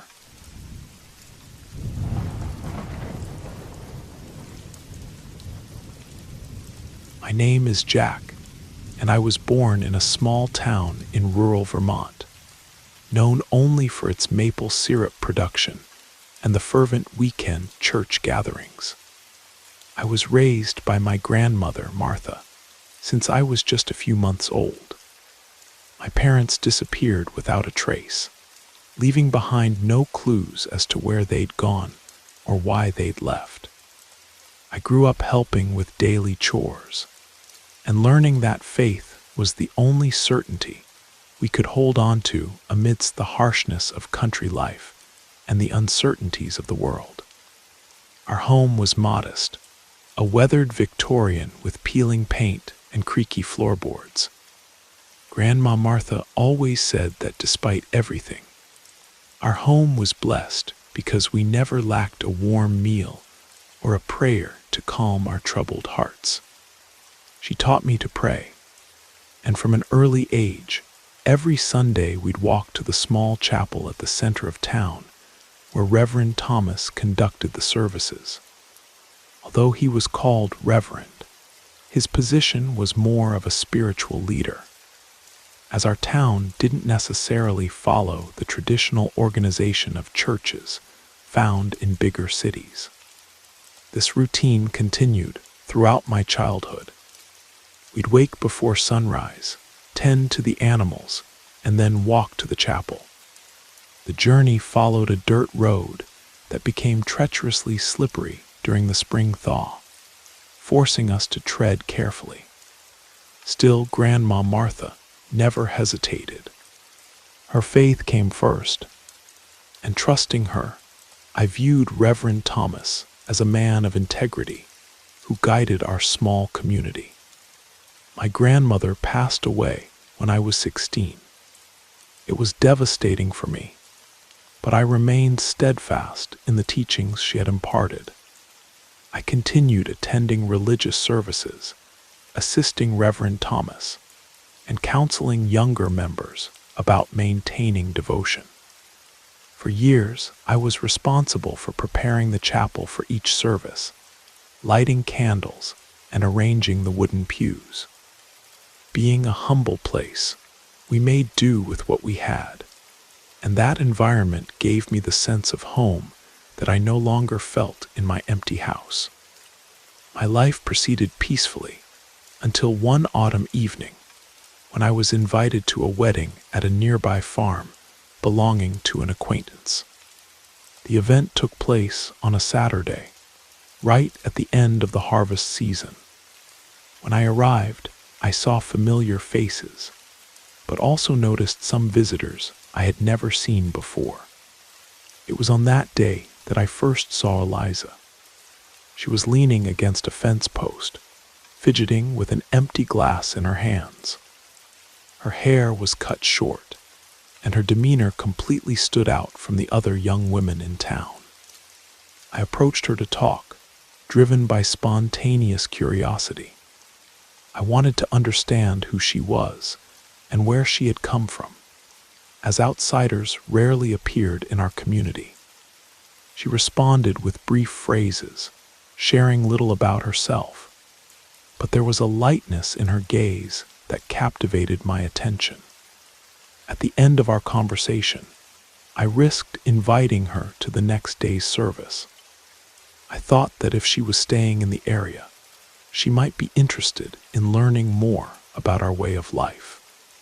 To my surprise, she accepted. On Sunday, as the service time approached, I kept watching the entrance door of the chapel. It was almost time to begin, and I was starting to think Eliza wouldn't come. Then I saw her emerge in the doorway, wearing a simple dress that still somehow differed from what the women in our region typically wore. She sat near me in the back.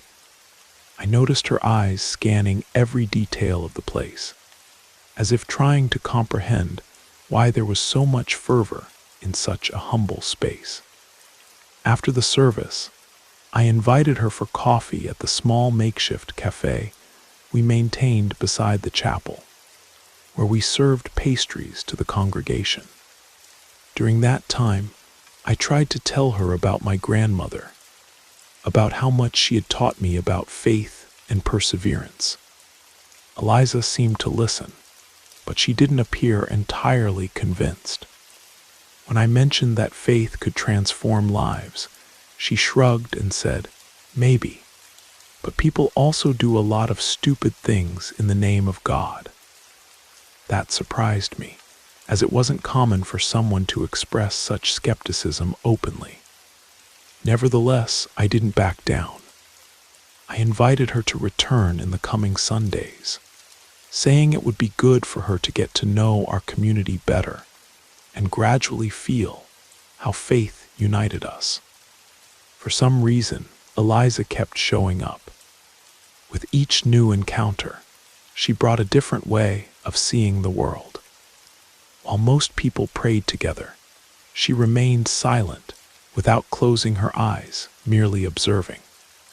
This caused some discomfort among certain congregants, but no one confronted her directly. The town was small, and soon whispers began. An outsider, with customs not aligned with ours, attending Sunday service. Some questioned whether I was getting close to her for ulterior motives. However, I saw myself merely as someone willing to help her, as I'd grown up believing everyone deserved a chance to find themselves again, just as I had once found myself alongside my grandmother. Before long, Eliza familiarized herself with the chapel space. She would walk along the wooden corridors, look at the religious paintings, the candles on the altar, and occasionally call Reverend Thomas aside to talk, though he never spoke much about the content of those conversations. To me, it was a sign that she was beginning to trust someone other than myself. Even so, I didn't feel jealous. I was simply glad to see that she was finding some support. The rumors, however, soon became inevitable when people began to notice Eliza visiting Reverend Thomas's house outside of service hours. Generally, few people had access to his home. Reverend Thomas lived with his wife, Margaret, who rarely appeared in public. From the time I'd known her, I realized she was a reserved woman, dedicated only to household tasks and some work in the garden beside the parsonage. One afternoon, while I was arranging the chairs for a prayer meeting in the chapel, my childhood friend Marcus approached me. He looked around to verify we were alone. Then he commented, "I heard Eliza's been going to the Reverend's house almost every night. People think it's not about Bible study." Those words left me uneasy. I tried not to encourage the gossip, but the seed of doubt had been planted in my mind. 2 or 3 weeks passed, and I noticed changes in Eliza's behavior. Previously, she would wait for me after services to talk. Now she would leave hurriedly, without even saying good night. She seemed to be avoiding me, but even more disturbing was seeing her head to Thomas's house almost every day. I caught her walking in that direction one night when I was returning from a neighbor's farm. My agitation increased when Margaret began appearing in the chapel, with eyes swollen from crying. Despite being a discreet woman, she approached me at a moment when the chapel was empty and whispered, "Jack, have you seen if Eliza has been very close to Thomas?" I pretended not to know anything, saying I preferred not to get involved in personal matters. Margaret, with a choked voice, simply said, "If you know anything, please let me know." Meanwhile, Reverend Thomas was also exhibiting strange behavior.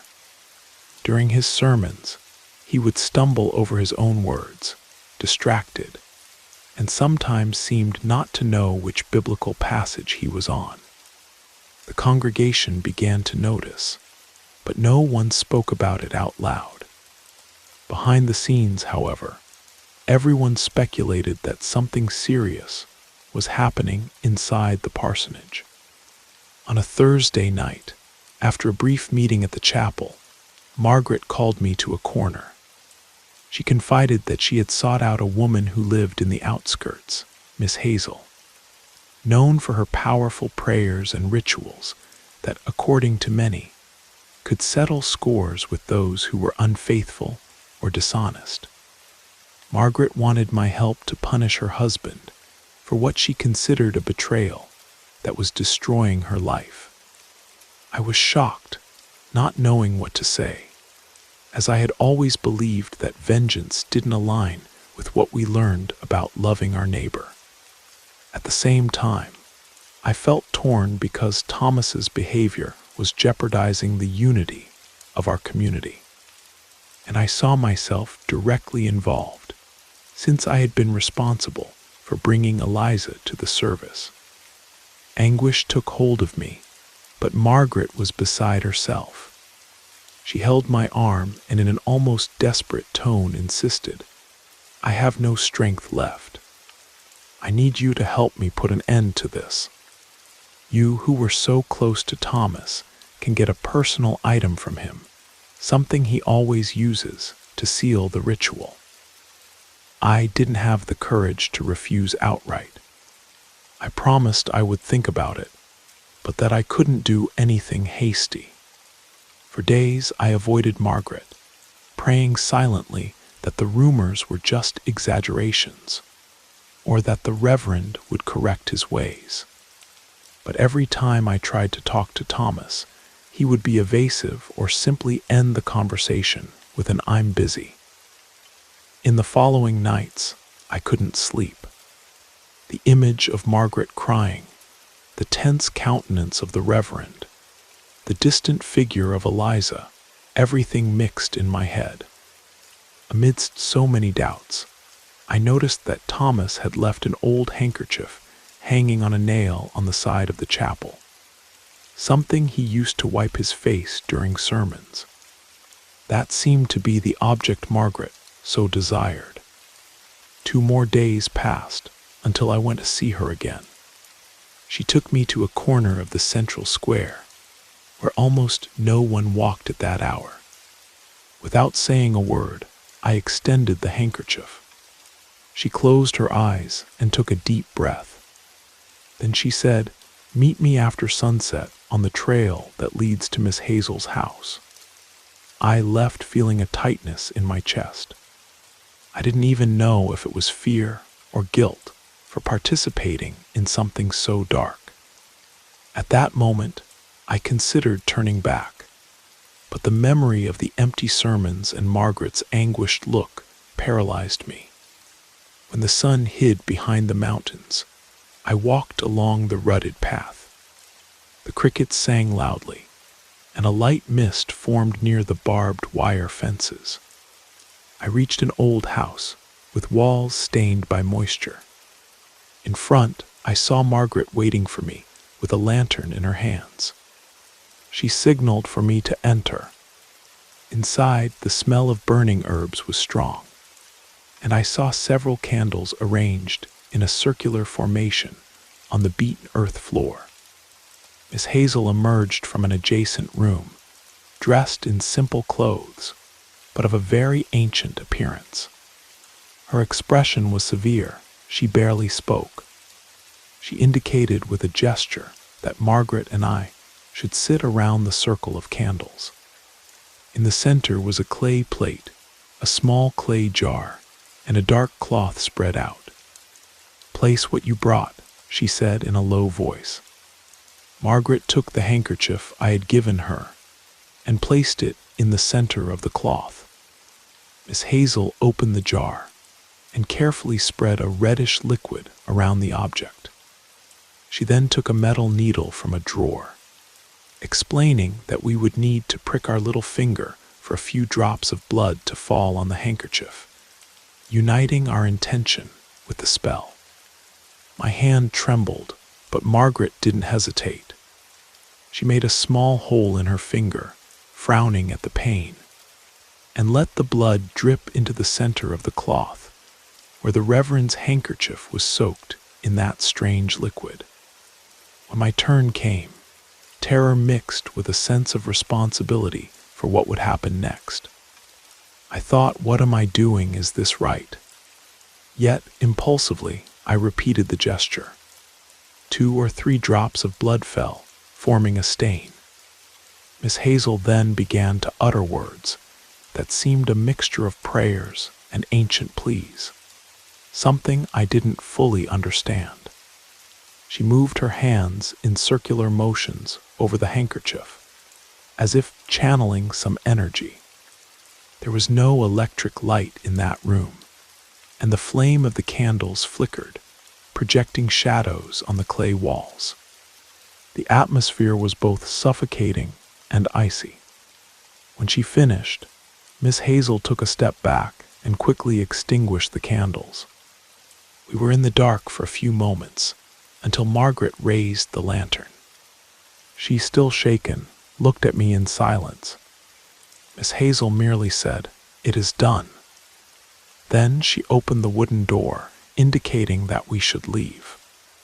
I will never forget her look, a mixture of warning and certainty that something had been set in motion.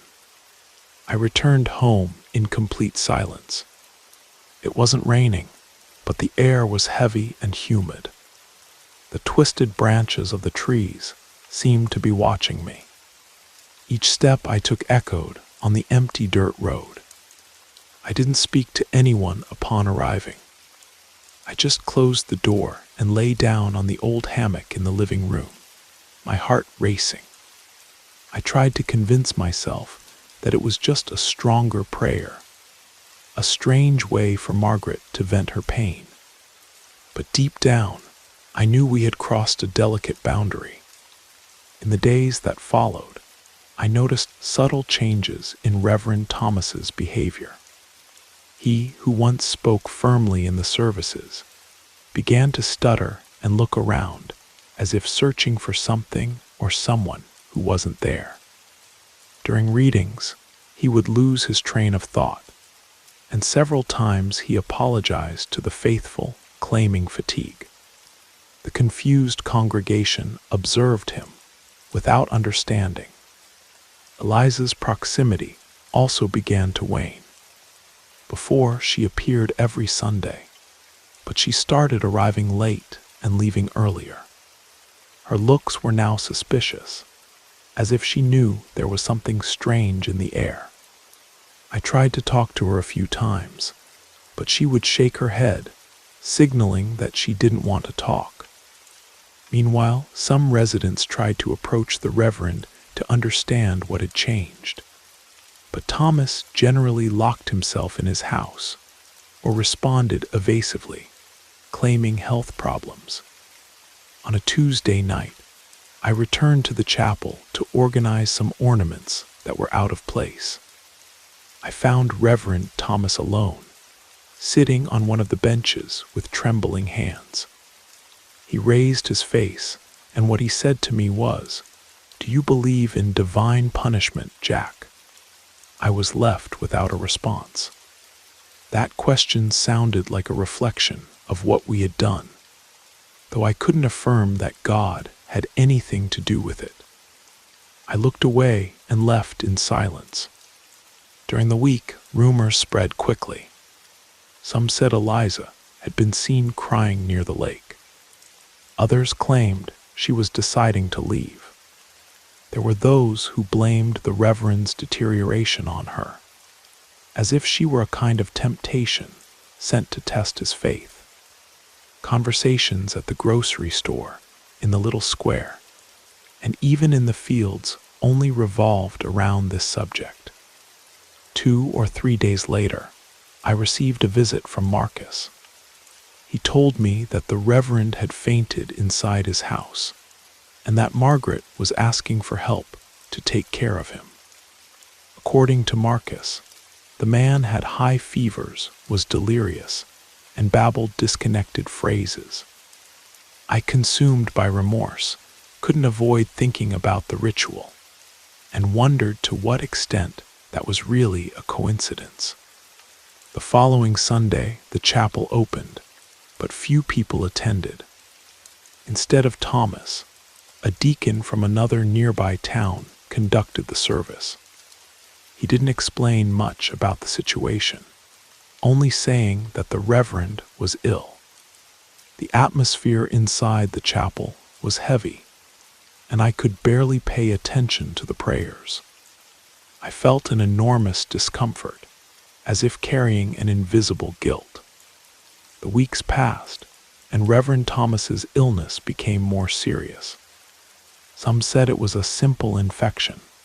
Others attributed it to age or excessive worries. The more superstitious claimed he was suffering for having committed a grave sin in the eyes of God. The community was divided. Half avoided talking about the subject, and the other half spread frightening theories. Then, on a cloudy morning, I rushed to the parsonage upon hearing of a tragedy. They had found Thomas unconscious, with a pale face and scratch marks on his arms. It wasn't known whether he had injured himself or been the victim of some kind of fit. They hurriedly took him to the local clinic, which, despite being simple, offered minimal care. Margaret looked at me from a distance and lowered her head, aware that I knew the real cause, or at least suspected it. That was the last day the Reverend was seen in public. Afterwards, news indicated that he was secluded, unable to speak or eat properly. Eliza, in turn, completely disappeared from town. Some swore they had seen her boarding a cargo truck on the exit road. Others said she was hiding in an abandoned house. Nothing was certain. The only certainty was that the town had plunged into a silent tension. Over time, the services became increasingly rare. The small chapel, which no longer had the vibrant presence of other times, became almost deserted. Many faithful distanced themselves, tired of the rumors and concerned about the lack of a reliable spiritual leader. Marcus confided that he intended to move away, as he felt that place was cursed. 18 days after the Reverend's hospitalization, I received the news that he had passed away. There was only a simple announcement, written by a distant relative who appeared out of nowhere to handle the procedures. There was no public ceremony. Margaret also left. No one could say where to. The community, in shock, preferred to maintain silence. No one wanted to revisit the troubled past that culminated in the fall of the man who had once been respected by all. The chapel closed its doors.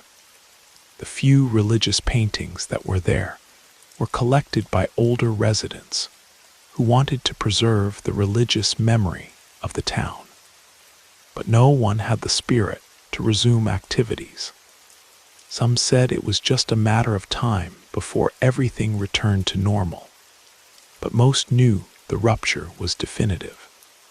The empty benches and dusty altar became symbols of the desolation that hung over the place.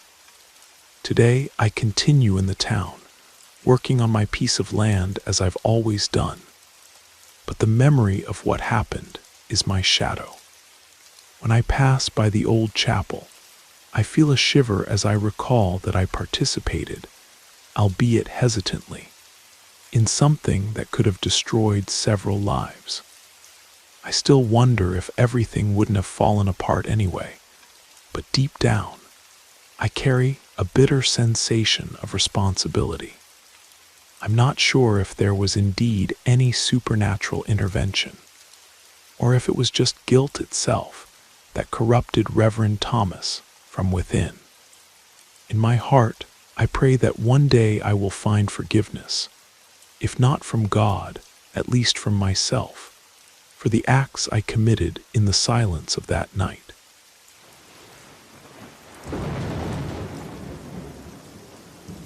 You made it to the end of the stories. That means it's the perfect time to subscribe so you don't miss future episodes.